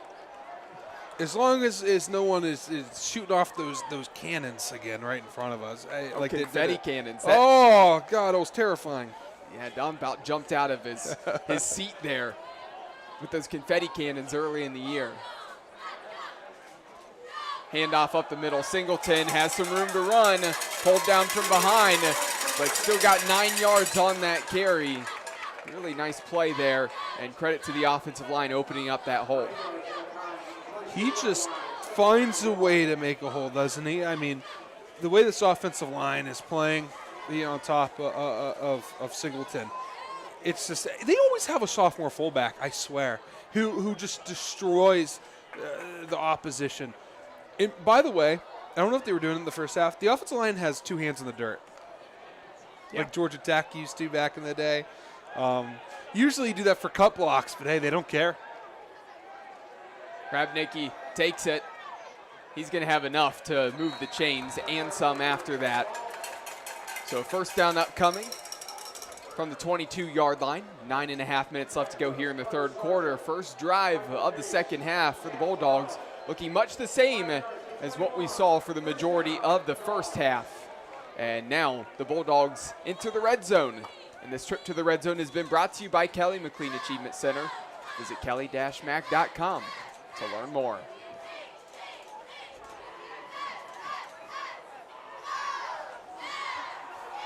So a tight set here right now, man in motion. It's going to be a keeper and then a pitch. So a pitch at the end, smart play by Russell to pitch that one away to his wingback, running to the left. And that's a first down on the carry for Logan Connolly. I'll tell you what, anytime they run the ball, it is a who's on first, what's on second type of thing. It's a 4-yard gain. That'll be second down, Cole. I think you actually said it might be first down. Excuse me. First down was the play before. That one, 4-yard carry. There's a first down almost every play here in this game. This game is driving us nuts right now. We're all over the place. Two receivers to the far side of the field. Here's on that screen, Hrabnicki trying to bounce to the outside. That's going to be a first down and some. Make it a touchdown. Stayed in bounds, didn't step out. And that's the second time he hit pay dirt. You know, the way that Avon Lake is playing, it's just so loose on the outside. They're expecting Hrabnicki to go deep. It seems like almost every play that screen play is wide open. If they're going to let you have it, you have that defender that's almost in the slot pursuing it, but you have a wide receiver to block him. So he has a one-on-one with a blocker who's hitting that block every time, and you have a cornerback who's about 10 to 15 yards away and backing up, not reading Rosal and where he's going with the ball. They have to do a better job because right now they're falling behind, and they're falling behind quick. If they don't score here, it's kaput. That's what this game will be because Olmsted Falls is showing no signs of slowing down, and if you can't counter that and give your defense some kind of break, some kind of a confidence boost that, hey, our offense is back on track, they can help us out, this game's going to be broke wide open if it hasn't already, which I don't think it has. That's how good Avon Lake is. They need to prove that the people that have put them ranked in the state were right. Because right now Olmsted Falls is saying, hey, with 2 losses, maybe we should be. You need to score right now if you're the Shoremen. Reminder that all kicks, sacks, and turnovers in this game have been brought to you by Hinckley Roofing. Check them out online at hinkleyroofing.com. Made PAT there, makes it 35-17. So the Bulldogs have doubled up the points on the scoreboard for the Shoremen. And a reminder that any time Olmsted Falls has put up 33 points in a game, they have won.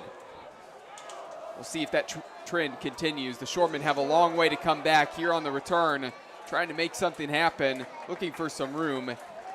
And Sam Peroni is brought down. And here comes Affolter and the offense of the Shoremen for the first time in the second half. So Darian, probably a must-score drive here for the Shoremen. Felt like that way at the end of the first half. They were fortunate enough that they got the interception, but now down 18 points, feels like you have to score. Down double, they have to score here. If they don't, like he said before, the game could be over. Could be over. But they're very capable. Like I said before, they're very, very capable of turning this game around a little bit, so we got to see what they can do on this drive. Time to show how good you are. Throw out to the far side. Going to be a gain of a few yards on that initial play. They really like those screens that quickly releasing that one Affolter out to the outside. They've had a couple decent gains on that play, but nothing that's really broken big. It's more been their shots down the field to McCrum that have been their big passing plays. 2nd and 5 from the 31. Trips right. Out of the pistol. Here's a handoff up the middle. Quickly wrapped up, but keeping the legs churning and getting down to the 36-yard line. Nice carry there. Nice physical run. Once again, Benedict, he's a tough running back. Not a large kid. Not a big back, no. No, but he's strong. Got strong legs on him. Able to fall forward. He's disciplined. Has everything you need there in a running back. Going to throw this time on the slant, and that one a little bit hot there. A release from Affolter, trying to sling it in there to his receiver, and just a little bit too difficult to handle off the fingertips, incomplete. I like the play call. Right, you have that was a post route. It was a little too shallow to be a slant, or too deep, pardon me, to be a slant. Looked more like a post, a shallow post. Now you have an opportunity. I'd say run the ball here. I wouldn't be surprised if they keep on the theme of the screen passes. 4 receivers out there. Here's a run up the middle again. And definitely something about that set for the Shoremen is by having so many receivers out, the defense has to spread out a little bit. It does allow for some room up the middle on those carries. Benedict getting a decent gain there on that play, and they're trying to get back to the line of scrimmage here fairly quickly on 3rd and 5. trips right again, out of the pistol set. Looking to throw to the far side, throwing it up there, 1v1. And that is incomplete. And now it's gonna be 4th and 5. Keep your offense in the field. Why not? It's 4th and 5. Show your offense. We have confidence that you can pick up 5 yards against anybody, right? We have that confidence in you. They've been able to do it, right? Pick a play where you feel confident in your players. One play where every time you run it and practice it, it clicks every time. And it is loud here, Cole. The cowbells echoing throughout the stadium. On 4th down, movement from the offense. And they're gonna have to punt this one away now. They were trying to, I think, see if they could get Olmsted Falls to jump off sides, but got your own man to false start. I talked about it earlier that you have to be disciplined. If you're going to run those, you have to trust that your offense won't jump off sides. And, it's one thing if your offensive linemen jump, right? You know what you're going to do during the play. It's intense. You have a guy right in front of you. His fingers touching right in front of yours there on that turf. But a wide receiver jumps. That breaks your heart right there. Those guys, every time, they can't jump off sides. It has to be in your DNA that you don't do it. This punt, high and away. And I'll tell you what, Dom, I don't know if it's just me getting older or if it's just the lights here in the box. I love coming here and calling it Olmsted Falls, but with the windows open here, looks like I got 2 pairs of sunglasses on is what it feels like. I'm looking through, I got extra UV protection here. There's no chance that the sun would be burning me if it was still daylight, but man, makes it difficult for some football viewing through these things.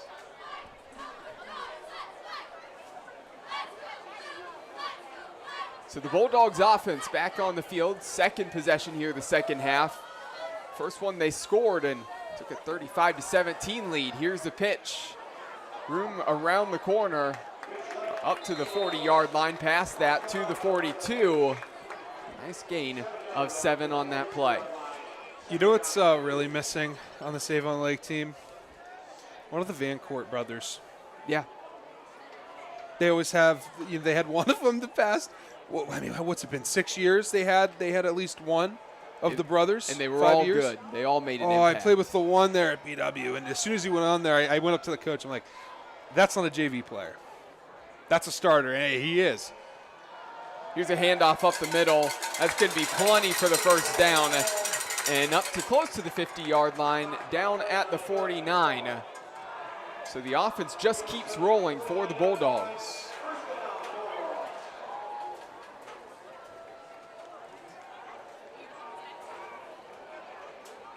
So I think one of the big questions we had in our pregame notes was obviously Avon Lake, 6-1, 4-0 in the SWC, but the toughest gauntlet for them is going to be the end of the final 3 weeks of the regular season. It's a matter of how good are you truly. And again, they need to get a stop here at some point if they want a chance of potentially winning this game. That time there, they got a quick tackle on that run. But it's time for the defense to stand tall, stand strong, because the clock is not your friend right now. I'll tell you what, their defensive line is getting bullied. It seems like there's always about 2 yards that the line of scrimmage is almost pushed into, where whoever's running the ball, they're free to go. There's no defensive tackle getting that initial push. You're going to struggle if you can't get any initial push there. Here's a handoff up the middle, trying to bounce to the left side. Got around a man there and brought down at the 41-yard line. So another carry that moves the chains. I'll tell you what, the fullback Owen Singleton, not only can he beat you just going up the middle, but when he sees an opening to the outside, watch out when he bounces that football. Oh, well, you know what? That was designed for him to go outside. I think he was meant to hit the hole or go off the tackle there. They completely washed down. So the tackle and the guard went down and completely washed that left side of the defense. I mean, there was no one in sight. They did a great job. Man in motion, Ellis gets the carry, tried to cut back. Had a little bit of room there as the edge was set, but wrapped up after a gain of 2 yards. So I like what I just saw there, play design wise. So that play's going to the right. They trust that their offense is so quick in getting to the hole that the backside tackle and end can't make the play. They don't block them. What happens is that backside tackle and guard immediately go to front side linebacker and backside linebacker and seal it off so that second level is taken care of, and those front side linemen don't have to worry about going to the second level. Russell rolling to his right, pressure, and he is swallowed up in the backfield. Nowhere to go there. That's a huge defensive play for Avon Lake. They needed that, didn't they? I mean, it's felt like they've only had one explosive defensive play other than that interception. It's just, it hasn't been the day on defense, but there, they needed a big play. They finally get one. I think there was some miscommunication. Looked like Roswell was looking back there to throw. But again, that backside line had an immediate release, didn't touch anybody, and they were down the field. So I think even if you threw the ball like it looked like it was intended to be, it would have been a legal man downfield. Because there's about 3 offensive linemen about 10 yards down the field. And if you would have hit them, they would have been open, Cole. This is really the first time that Olmsted Falls has been significantly behind the chains on third down. 3rd and 15 upcoming from the 46-yard line. The play clock was really ticking down as Olmsted Falls was talking things over on the sideline. They ended up taking the timeout, so they didn't have the delay of game and have to get pushed back even further. So timeout on the field, a little bit of time for the defense to talk things over. Offense, they're going to have to figure something else out because I don't think this is one, as explosive as you are, you probably want to go to the ground. I think you're going to have to go to the air with Rosso on this. Oh, for sure. And you trust that he could throw. This offensive line, they're true run blockers by every fashion of the game. You either trust that they can pass set here. Again, they don't really pass set in the offense that they have. They stay aggressive. It's play action, right? Keep your hats low to fool the safeties and the linebackers to bring them up to the field, up to the line of scrimmage. But here, you might have more of a traditional shotgun throw, and we'll have him in shotgun. You have a running back there behind him. He has 3 wide receivers, bottom of your screen. One there on the top. So back to pass. Rosso looking to the far side of the field. He's got a man. And that one, it's incomplete. And now the special teams unit has to come out on the field, and they're going to have to punt this one away. And this is the first stand, really, aside from the interception. There was really just a heave. Rosso trying to make a play at the end of the half. This is the first time that the punting unit for the Bulldogs has to come out on the field. Yeah, and that's credit to the offense of how good they've been. They're missing a player, it seems. Someone's not in. Someone's going to get yelled at. Yeah, there it is. Singleton. Let's see how much time they have. 10 seconds to get a play off the field. We'll get it done. Yeah, he had a wide receiver wide open at the top of your screen, as you saw. There, he just got a little overeager. Did what most young quarterbacks did. Oh, tipped. Wow. So Avon Lake coming surging through there on the first punt there, and things were just a little bit in disarray the whole time there. Singleton wasn't out on the field, should have been. They had to make the substitution late. They were able to get it off before the play clock winded down, but then they didn't get a good block. Pressure came right up the middle, and that one is tipped on the punt. Probably fortunate it didn't go backwards, and it actually still managed to go forward off of the tip. Yeah, remember, just like field goals, if that ball goes behind the line of scrimmage, it's a live ball. Here's the handoff, trying to get around the edge, and nothing but blue jerseys in front of Anthony Benedict. Met by 2 guys setting the edge there. And that's a negative play of 5 yards for Avon Lake. Hey, that's okay. You've been able to do it before. We were able to pick up the yards again to make it 3rd and very manageable. Probably going to throw here if they run. Unless you can pick up 5 to maybe 8 to 10 yards. You're not going to be able to get what you want here. 3 receivers to the far side of the field, looking to the far side. Short throw into the flats. Burke catches that one, and not a huge gain there. Not even going to get quite back to the original line of scrimmage. So 3rd and long, 2 minutes left in the 3rd quarter. All right, so what you want to do is you want to run some combinations here. maybe combine a post and an out route. Maybe try to draw that safety away, and then boom, you have a hitch right there, or you have a curl right there to replace where the safety might be. You have 2 wide receivers stacked on the top there, and 2 separated there on the bottom. Affolter back to pass, running to his left, trying to cut back, gets hit as he throws.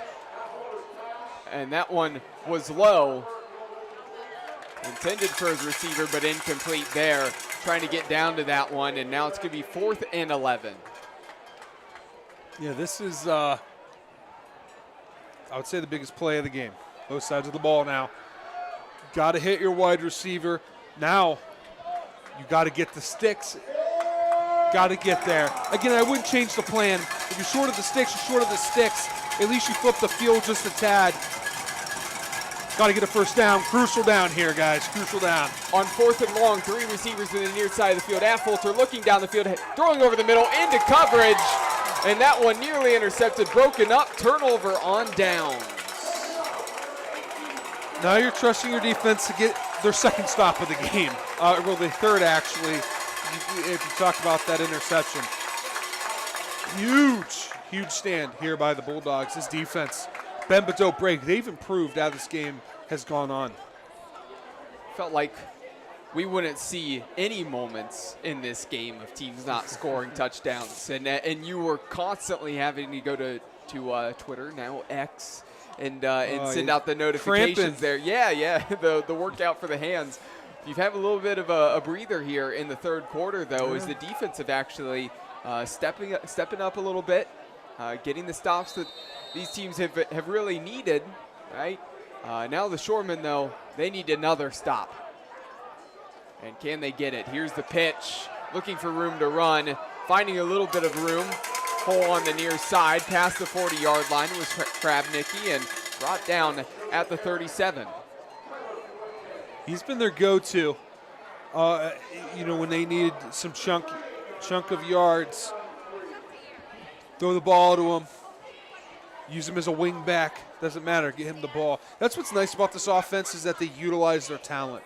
They have multiple ways of giving everybody the ball. Usually, if you have a wide receiver, you can only throw the ball to him.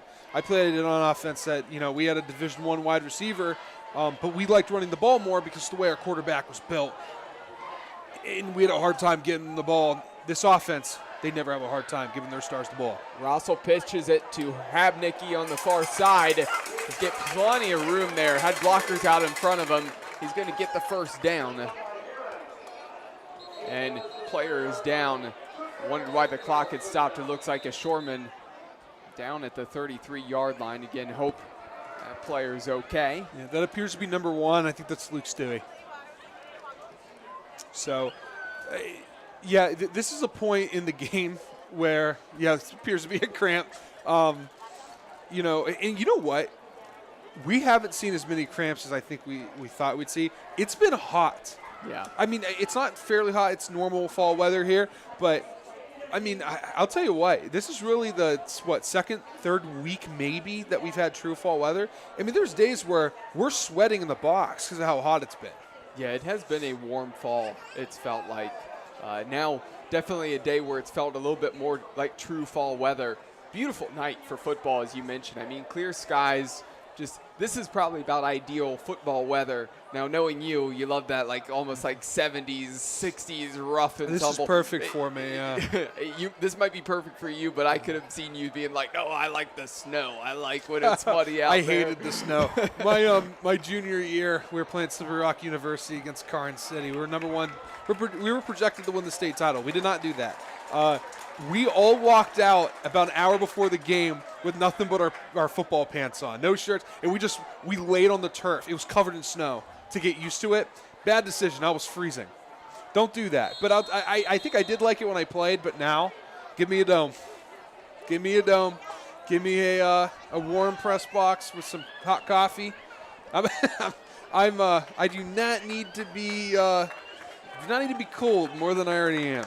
But I'll tell you what, for football-wise, that's why I like the grass. Nothing better than just mud everywhere.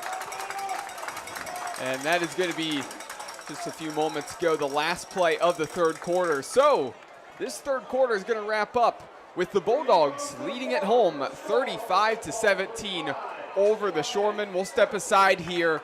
We'll be back for the start of the fourth quarter in the Keon Sports High School Football Game of the Week. Tonight's broadcast is brought to you by Pulp North Olmsted. From wraps to bowls to smoothies and everything in between, this is the perfect healthy option for the person on the go. Stop in and taste for yourself at 27650 Lorraine Road in North Olmsted. Riley's Irish Bakery, the absolute best bakery and comfort food selection you will find on the west side of town.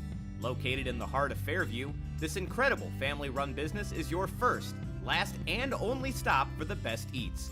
At Riley's Irish Bakery, they use the freshest ingredients to create classic Irish baked goods and savories.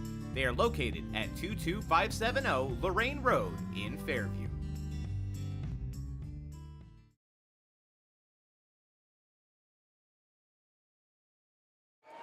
Back for the start of the fourth quarter here. 1st and 10 from the 30-yard line. Keon Sports High School Football Game of the Week. Rossville has a man wide open, and that one just incomplete there. Looked like a great opportunity coming out of the short break there. And now 2nd and 10 upcoming. A reminder that all kicks, sacks, and turnovers in this game have been brought to you by Hinckley Roofing. Check them out online at hinkleyroofing.com. Also a reminder, after the game wraps up, don't go anywhere. We'll have our post-game show as well here. So, scoring update, Berea Mid-Park, they're beating the Rangers 25-0. This defense has been suffocating against North Ridgeville. Wow. And that Rangers team has been good this year. Here's the pitch to the outside. Good run there, and should be enough to move the chains. Don, something that really changed for the Rangers, though. We knew that Brendan Watchhorn was looking good at times last season, really improving. And then we went into week one thinking we were going to see him, and it was Cole Miller. Cole Miller goes down, gets hurt this year, and Watchhorn filling in again just hasn't been the same. Of course, we've had our Vince McKee and some others been able to cover them. That's definitely interesting that Berea Mid-Park is handing it to them in that game. Yeah, they have a running back there at Reinhardt for North Ridgeville. He's phenomenal. Surprised that they must be keen on stopping him because he's not able to score for him so far. Yeah, Barnhart's a threat. So is Steinmetz as well. There's a handoff up the middle, a little bit of room to run. This trip to the red zone has been brought to you by Kelly McLean Achievement Center. Visit them at kelly-mac.com to learn more. Here's another handoff up the middle, surging forward. That could be enough to move the chains. 1st and goal upcoming.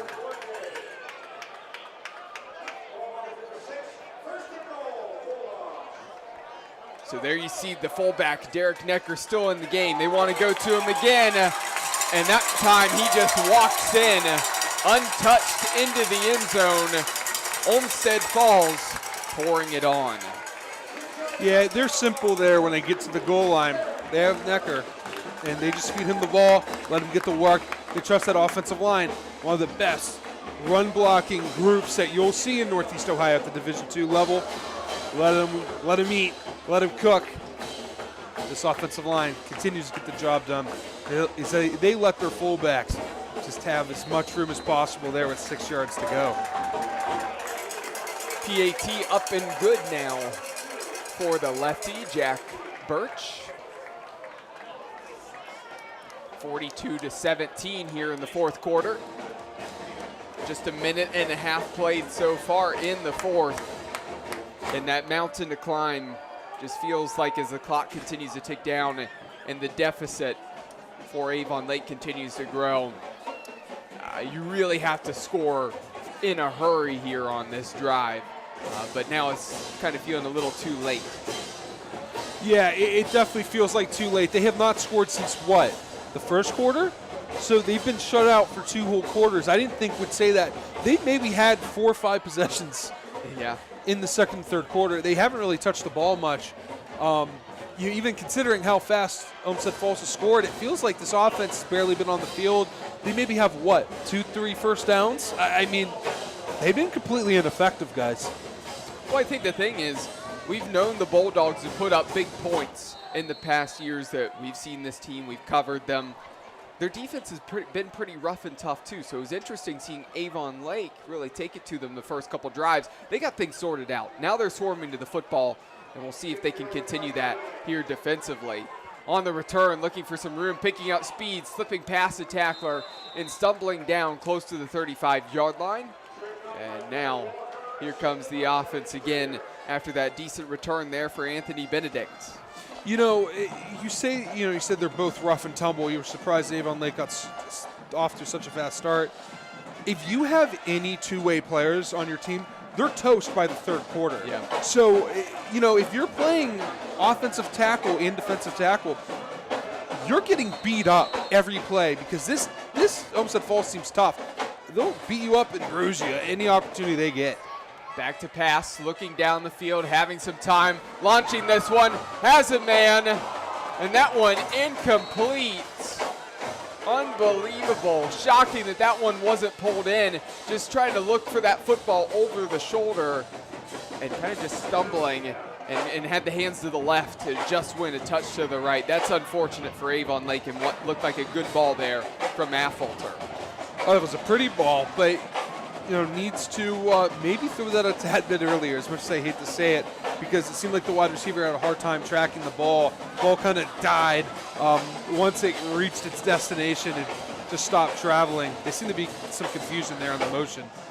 2nd and 10 now, 3 receivers to the far side. Affolter looking that way. Now over the middle, going deep again, and there's nobody there. Tight coverage, as Carter Burke was the closest receiver in the area, but 2 defensive backs had him locked down.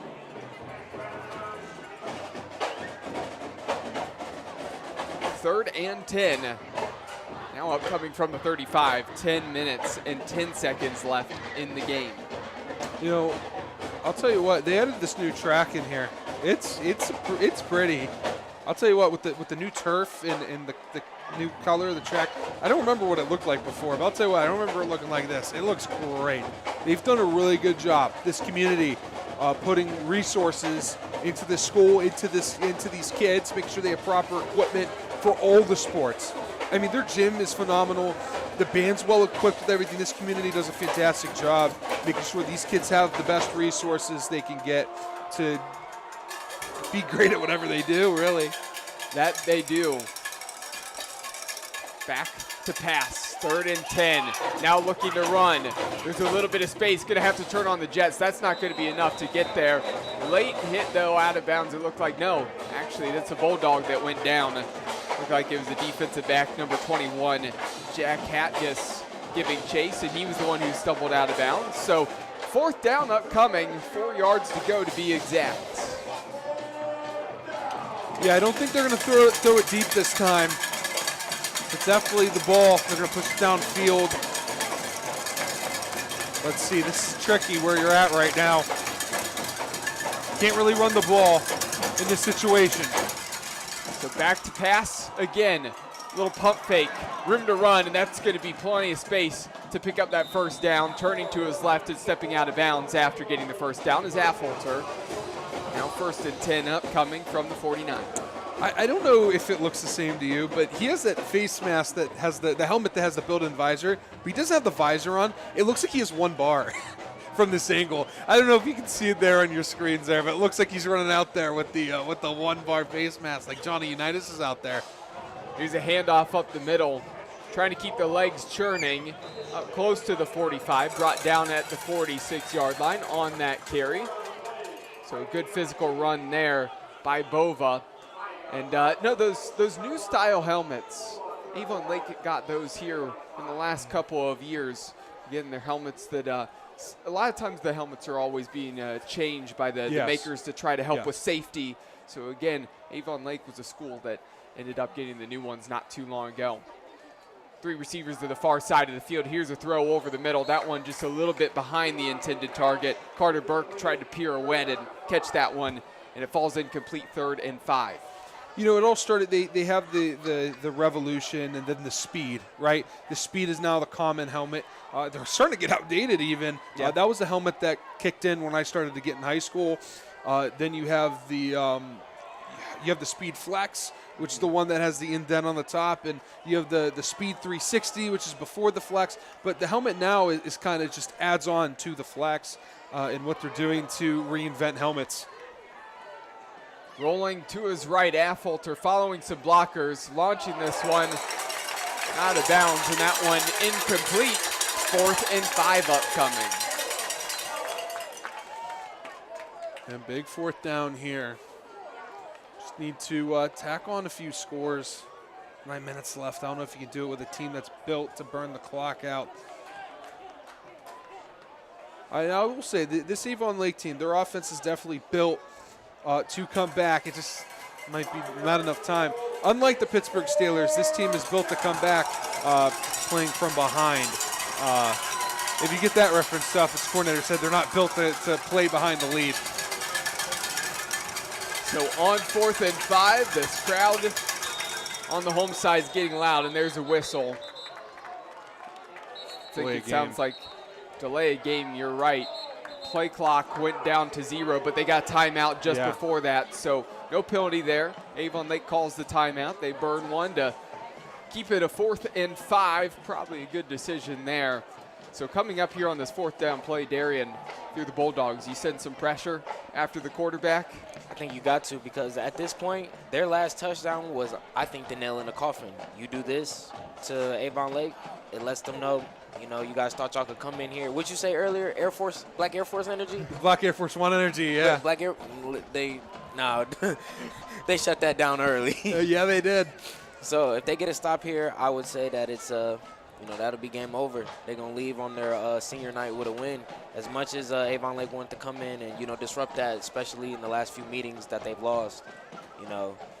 What you gonna do, man? They came out, played a lot harder right now. So yeah, I have to say that if it wasn't for that North Ridgeville loss, which actually at the time was not necessarily a bad loss, it still isn't. It still isn't. Yeah, I know that there's the injury issues and things are changing a little bit for the Rangers, but the Rangers were a good football team and still are a good football team. That was probably the loss that really hurts them, but the Bulldogs trying to see if they can maybe get in the rankings conversation here. On the run, Affolter, he's going to get enough yardage to get the 1st down. They sent a little bit of pressure his way, but he did a good job of running to his left, and that's the 2nd time in a row he's converted in a do-or-die situation by running to his left. Yeah, he's done a good job using his feet when he has to. We do have a scoring update there with Hoban. End of the 3rd quarter, scores 28-16. Hoban still has the lead. It's getting a little bit closer. Still a 12-point lead there for Hoban. But yeah, he does a really good job using his feet, getting out in space. There was a flag there, so they'll get moved up even further. But Olmsted Falls is not out of the conversation. They can still finish 2nd. Yeah. So if North Ridgeville can lose another game, that then removes the tiebreaker if you can win out. But they have to beat Berea Mid-Park either way. Yeah, they do. There's still plenty of season left, 2 weeks left. That one batted down incomplete on that attempted pass on 1st down. So now 2nd and 10 from the 30-yard line. Of course, that football got moved forward after the conversion because of the penalty against the Bulldogs. Just under 9 minutes left to go in this game. I'll tell you what, that's going to be a good game. The Battle of the Bag of the Cup. I think that's here this year. No, it's at Berea. Yeah, it's at Berea. Yeah, because we called that game Battle of the Bagley Cup last year. Rolling to his right, high throw there from Affolter, put his receiver in a bad spot. Again, you got to help out your receiver there, put that just a little bit lower. So following the incompletion, now 3rd down and 10. Yeah,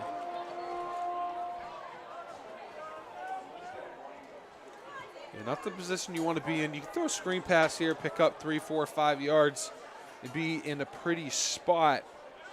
I would say that has to be the plan right now. I wouldn't go for it all, but again, defense, the cornerbacks playing back just a little bit. Looks like they're playing a zone. So here's the run. Benedict has some room, and he's going to get plenty of yardage to move the chains again. That's a good play there. Anthony Benedict, a guy that They really put the offense on his back. Last week had a really good week. He hasn't been able to carry the ball nearly as much lately since they went down because they've been chasing, trying to go to the air. But you see the talent from the shifty running back. 3 receivers to the near side of the field, but looking to the far side on the slant, and that one's a strike. Complete there from Affolter to number 17. That's Aiden Stewart for the touchdown. So 6 more points on the board for the Shoremen, 42-23, but a lot of time came off of that clock on that drive. Who caught that there, Cole? Was it the Stewart? Stewart, yeah.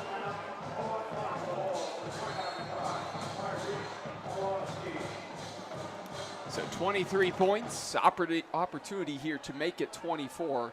PAT attempt. This one nearly blocked. Line drive, though, makes its way through the uprights by Reese Polomsky. So 24 now for the Shoremen. So I'm assuming we're going to see an onside kick, right? I think you have to. I mean, there were a lot of times where it was, 3rd and long, 4th down, they had to convert because it wasn't a lot of quick strikes and the Bulldogs were doing a good job of keeping everything in front of them. There was a lot of time that came off of the clock, as we just talked about. So if you want to have any chance of trying to make this interesting in the latter stages, you have to get the football back right now. And I would definitely say onside kick, or maybe see if you could pop one high up in the air, maybe about 20 yards down the field, and see if it takes a weird bounce and if your guys can run it down. We've seen that in high school football. The squib kick, kick it high, chase it down. You almost definitely have to do an onside kick here, nothing tricky. You're not really worried about giving them field position at this point. Let's see what they do. So 8 minutes and 19 seconds left. The Bulldogs expecting an onside kick. They have all their bodies up between the 40-yard line and the 50-yard line, aside from one returner back at the 25.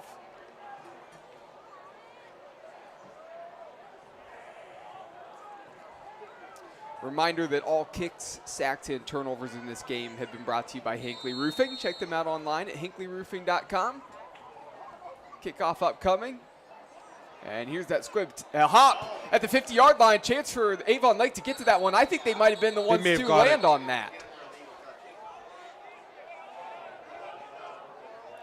I don't see a flag. I don't think they're going to call. I don't see a flag for illegal touching. I don't know who has it. Scrum down there. I do think it just took a weird hop. I don't think that it touched anybody before it crossed those 10 yards. Officials talking this over. Avon Lake celebrating right now and coming out from the bottom of the pile. Has it been signaled? I have seen no signal yet. But based on what we're seeing right now, looks like they have no idea. The Shoremen are still celebrating, and they're sitting their offense out on the field. So they're about as convinced as anybody at the moment.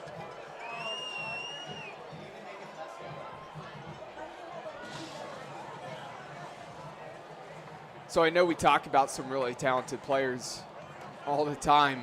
Now this guy's only a sophomore, right? So still has some time. Oh, wow. They're rolling it to Olmsted Falls. Wow, what a change. You're going to see a heated coaching staff there at Avon Lake. I'd like to see an explanation. When you have a player that goes down with the ball, I don't know. I'm curious. I don't know how they come up with this rolling. I was about to give Riley Maxwell on that offensive line some props here, and Maxwell is a talented player who getting some looks from Division I schools out there and still has a lot of time in his high school career, but that offensive line was going to have to hold strong for Affolter on the drive there, as Affolter is going to try to continue to go to the air, but officials make a bold call there on what we thought was going to be Avon Lake football, and now the Shoremen, after celebrating, thinking it was definitely going to be their ball, they have to send their defense out on the field. 8 minutes remaining in this game. Man in motion. There's the pitch. Lots of room to the outside of the field and brought down from behind after a gain of about 7 on that carry.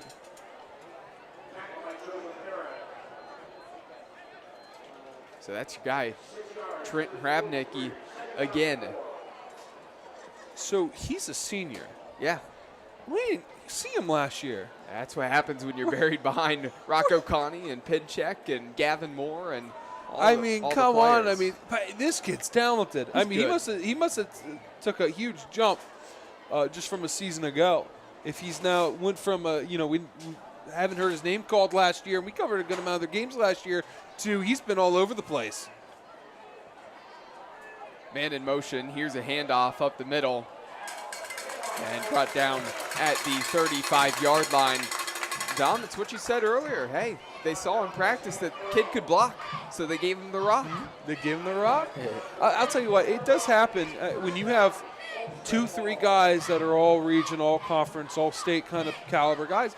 It happened with my team in high school. We had offensive linemen that were starter caliber players, never got to play until their senior year because our entire offensive line my sophomore year were all state, all district, all conference guys. And that's just sometimes the way it rolls, is that you can be as talented as you want. Sometimes you have guys that are just next level right there in front of you. Hrabnicki in motion again, this time handed off to Ellis. Trying to get to the near side of the field, and there was really no room for him to run. Brought down really right at the line of scrimmage there.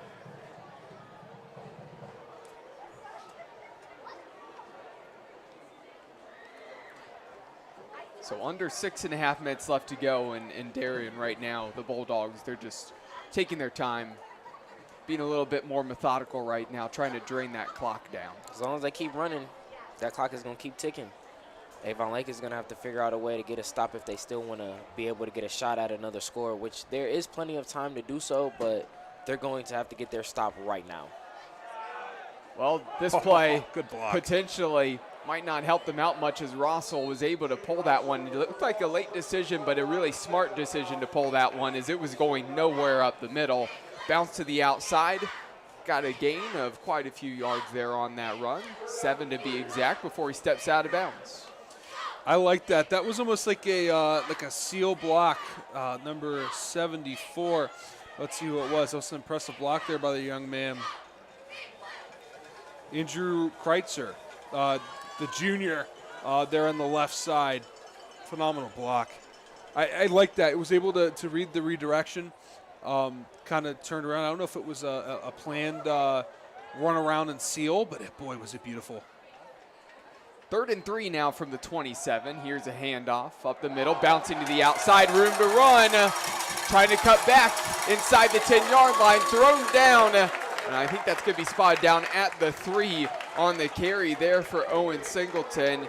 And my goodness, Dom, he'll have just like three-yard carries up the middle, 4-yard carries up the middle, and then he'll bounce to the outside and then just gash you. And back in the red zone again is the Bulldogs. And a reminder that this trip has been brought to you by Kelly McLean Achievement Center. Visit kelly-mac.com to learn more. So much for that stop. Yeah. Yeah, that is true. They're keeping him in on goal line, Cole. Yeah, I think they might go to him, reward Singleton this time. No, they're going to pitch it to the outside, and that's an easy touchdown. Avon Lake was expecting that run up the middle, and that was about as easy as it could get for Logan Connolly. Got the block in front of him, and the sophomore gets a touchdown to really extend that lead.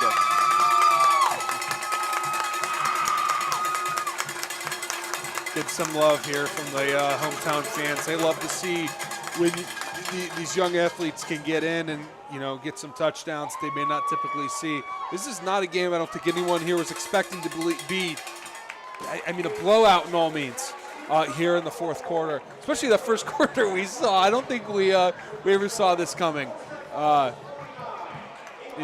Kudos there to the young man getting a touchdown here against a good Avon Lake team. PAT up and good there for Birch, making it 49-24 with 5 minutes remaining in this game. An impressive showing for the Bulldogs, really in all facets. Sure, they gave up points in that first quarter, but the defense really rebounded, as we mentioned, have only given up 7 points in the second, third, and fourth quarters combined. And that offense, they're showing that they're legit. There's a reason why it's now 6 times this season that they put up 33 or more points. The only 2 times that they didn't do so were the losses they had on the year.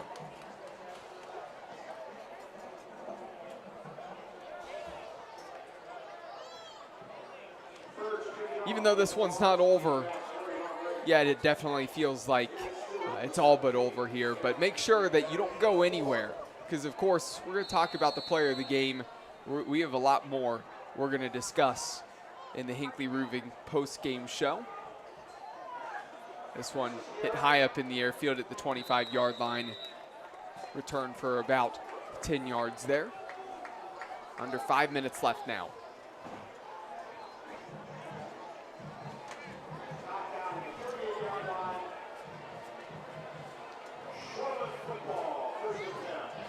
Yeah, and this is the point where, we're gonna look at some scores here across, the teams that we cover here, and if touch on some of the teams that we talked about, especially with the timeout, if this app will work. Yeah, Holy Name, they're struggling against Canfield. Only have 2 points. They're losing 28-2. Again, you had an emotional win last week. In Canfield, I used to play youth football against them. We lost 35-0 every time we played them. I mean, this team, they start young with developing kids and getting them up to pace. They're a powerhouse. I mean, last year they were a few games away from a state title. So, I mean, that's a tough game to have in your schedule, especially later in the season. Avon, again, a blowout here against Midview. Don't think a surprise to many.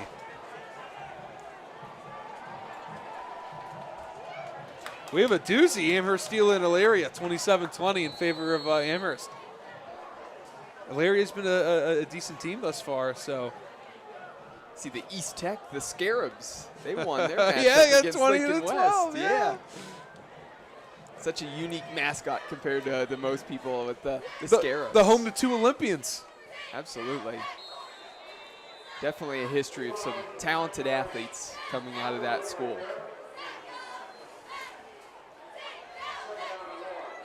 Run up the middle for 9 yards, makes it 2nd and 1 from the 47.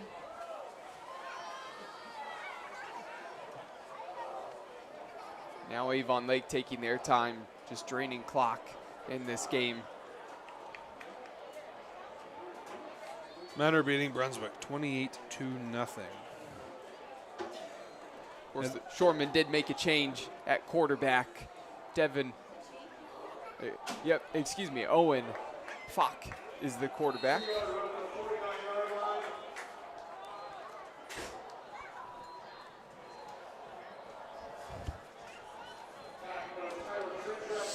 It's nice to see some of the futures for both teams get in the game here.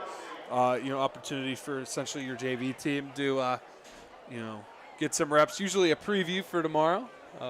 Assuming that's how that works here. I know that's how it worked for us. Usually the varsity team you play JV the next day. But what do I know? I really don't know how things work these days. And that one dropped, quickly brought down in the backfield, managing to keep possession of that football. Dom, I gotta say, we always joke with you about this. Brandon does, I do too. You always talk like the oldest person here on this broadcast, and you always manage to be the youngest one. Back in my day when I played high school football in 2019, man. I did not play in 2019. 2018, excuse me. I played 2017. Graduated in 18, played in 17. Yeah, got you there. Fair enough. Yeah, fair enough. Yeah, these knees have not gotten in the three-point stance in the high school football field in a long time. Listen, I've lost track of time. Yeah. What's crazy is that, we have a young writer covering the game, plays football for BW, and we're texting a week ago about our trauma of being BW football players, of the tough losses over the years. And I felt like, 4 years ago, we struggled. I'm like, I sound like the old man on top of the balcony with his fist in the air yelling, It's I make it sound like I played for John Madden. like the halfback sweep was revolutionary back when I played. Tell you what, you definitely like an old school style of football. If it's rough and rowdy and defensive, and the offensive line is blocking and opening up holes, and you just see a running back rumbling down the field. It doesn't even have to be a running back. It could be a quarterback. We saw some quarterback runs that were very impressive last week in that game as well. So I know you love that brand of football. Run the darn ball, Cole. Run the darn ball. We used to, some of the linemen at BW used to wear those hats because we were a run-first type of team. Just run the darn ball. So after punting that one away, the Bulldogs will regain possession here with 2 minutes and 3 seconds left to go. 49-24 up on your scoreboard here in this SWC clash. Of course, you're going to see the Bulldogs move to 6-2 overall and 3-2 in the SWC. And Avon Lake, they're going to pick up their first loss in conference play, dropping to 4-1 in the SWC, but still 6-2 overall. So the overall records will be the same between these two teams.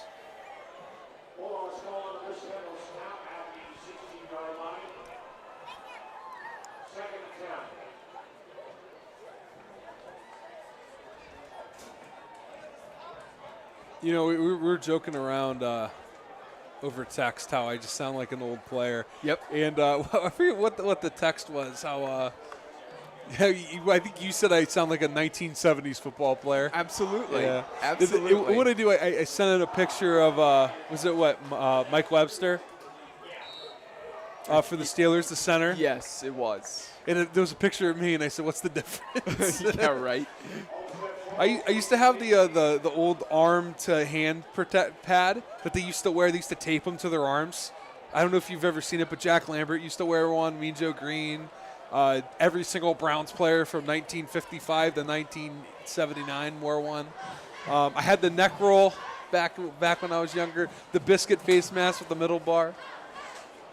That's when the football gods made the game. That's how it was intended to look. You know, it's usually when people maybe sometimes get into like their 50s or their 60s and they're like, back in my day when I played. Dom started in his 20s saying that, back in my day. And that was even when he was like a year out of playing college football. I was doing that while I was playing college football. Absolutely. That's going to do it. That's the final play. The kneel down, killing the clock. And the Bulldogs win on senior night at home, 49-24. Over the Avon Lake Shoremen. It has been a blast here tonight. We're going to really not step aside here yet. We are going to take a quick break. We'll be back for the Hinckley Roofing postgame show where we'll talk about our player of the game, and also we'll give a final recap here on the Keon Sports YouTube channel. Don't go away. Tonight's broadcast is brought to you by Roasted Coffee Shop. Family owned and operated, a former military man and his paramedic wife followed their dream to open the top coffee shop in Ohio. It is the tastiest coffee in town, and customers keep coming back for more. Visit them today to grab a cup at 27093 Bagley Road in Olmsted Falls. Maria Lano Photography. Maria Lano is a creative photographer that tells your story. She is there to document the love that you have for your family, those moments in time, or milestones that your children will share with their own family someday.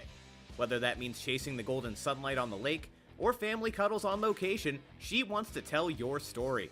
Her goal is for you to look at these photos on your walls and remember how magical you felt in that exact moment in time. You can find out more by emailing her at marialanophotography@gmail.com. Sedmac Insurance, an independent insurance agency who has served Northeast Ohio for over 50 years. Contact Jeff Romancic today at 440-777-7744 to learn more about what they can do for you. Graffiti Warehouse. Visit them at www.graffitiwarehouse.com for the very best in high school sports merchandise. If you're passionate about your favorite team, then stop by the warehouse and pick up the proper swag to support them. Spins Bowl. Spins Bowl has 36 lanes and a large redemption arcade with a full bar and restaurant. It is truly a good time for the whole family as it has something for everyone, young and old. Swing by their website for more info at spinsbowl.com. TNT Construction. They provide residential and commercial remodeling, construction, and building services to clients in Cleveland and all of Northeast Ohio. Look them up today at tntcleveland.com. Village Coffee and Creamery. From the founders of Nancy's Main Street Diner comes Village Coffee and Creamery. They have everything from dessert, lunch items, and coffee to ice cream and every kind of sweet treat you could think of. They are located at 486 Main Street in Grafton. ECI Photography with David Chapinski. ECI is all about sports photography, sports portraits, and senior images. ECI has been around since 2015 and has captured in-game images for parents and athletes from Pee-wees to high school, universities, Cleveland sports like the Cleveland Charge and Monsters, as well as the pros with the PBA and the Cleveland Guardians. He is always right in the action on the sideline. He offers many options, but the most popular is the 20 in-game images delivered right to your phone within 48 hours after the completion of the game. Sports portrait sessions include fog, lights, and a minimum of 45 minutes in front of the camera. Last but not least, he's been shooting for Keon Sports for the past 3 years. Contact him at eciphoto15@gmail.com, by phone at 440-396-2790, or through his website at www.eciphotography.biz. Scalpers Bar and Grill. Since 1994, Scalpers Bar and Grill has offered guests from all over Northeast Ohio the hottest in entertainment options. Over 20 big screens, great drink prices, and an array of video games, a private basement room, and an extensive menu, Scalpers offers something for everyone. Their legendary menu features award-winning wings, mouth-watering burgers, and fresh, crisp salads. Now patrons can enjoy these great tastes from 11 a.m. till 2 a.m. every day. Stop in at 5718 Mayfield Road in Lyndhurst.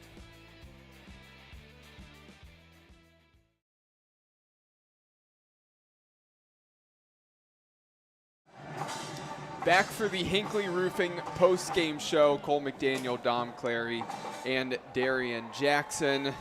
Well, this one wrapped up here from Olmsted Falls with the Bulldogs winning this one 49-24. Our Hinckley Roofing player of the game. I'm going to let Dom take those duties because he's the man with the stats. So I'll let him make the announcement here. Dom, our Hinckley Roofing player of the game. Yeah, we mentioned it. Number 23, Trent Habernicki, was phenomenal. He didn't have as many yards as I think we thought he had, but boy, he was all over the place. Receiving stats, he had 3 receptions for 74 yards, 2 tutties, and on the ground he had 8 rushes for 70 yards. In total, he had 11 touches for 149 yards, 2 touchdowns. Very effective when they gave him the ball. You almost wish that they would have, thrown the ball a little bit more. He was effective all night long. He seemed to be the go-to guy when they needed him most. Whether it was in the air or on the ground, Roswell seemed to really take a liking of throwing him the ball deep. He's that good of a player. Again, we talked about it, but you almost wonder, where was he the past year or 2 years, because he was really that talented. He's one of those pure athletes where maybe it took him an extra year to fully develop into his body and become a true athlete, become a true player. I tell you what, for his final season and the season that he really showed, showing up and showing out, it's been a pleasure to be able to watch him here tonight. Yeah, absolutely. Well, it was definitely a fun one here tonight. Of course, you see myself and Dom here on the screen, and we're going to be back with you next week. Brandon Soder is going to be back with us again for Week 9. We're going to be at Brunswick as they take on Solon. Interestingly enough, again, Solon decided not to travel to Euclid. So Solon, I don't believe they picked up another game, so I believe they had the week off. Almost acted like a bye week for them as they go to Brunswick. And Brunswick, a team that record-wise maybe don't have the best showing, but they had an awful... Have they won a game yet? They did win one game. They did beat Euclid when Euclid decided to, instead of playing at home, go to Brunswick. Yep. But that Brunswick team is definitely better than their record. We were impressed with how they played against Cleveland Heights. We're excited to see them next week. Again, that's the Week 9 matchup. Make sure to pay attention here on the Keon Sports YouTube channel. And the last thing I want to say again is, Darian, it was a pleasure having you here. on the broadcast tonight. I appreciate you, man. Thank you for having me, as always. Absolutely. So we're going to step aside here. Make sure, if you haven't hit the subscribe button, that you do so here on the YouTube channel. But for all of us here from Keon Sports, enjoy your weekend. A lot of football action to pay attention to.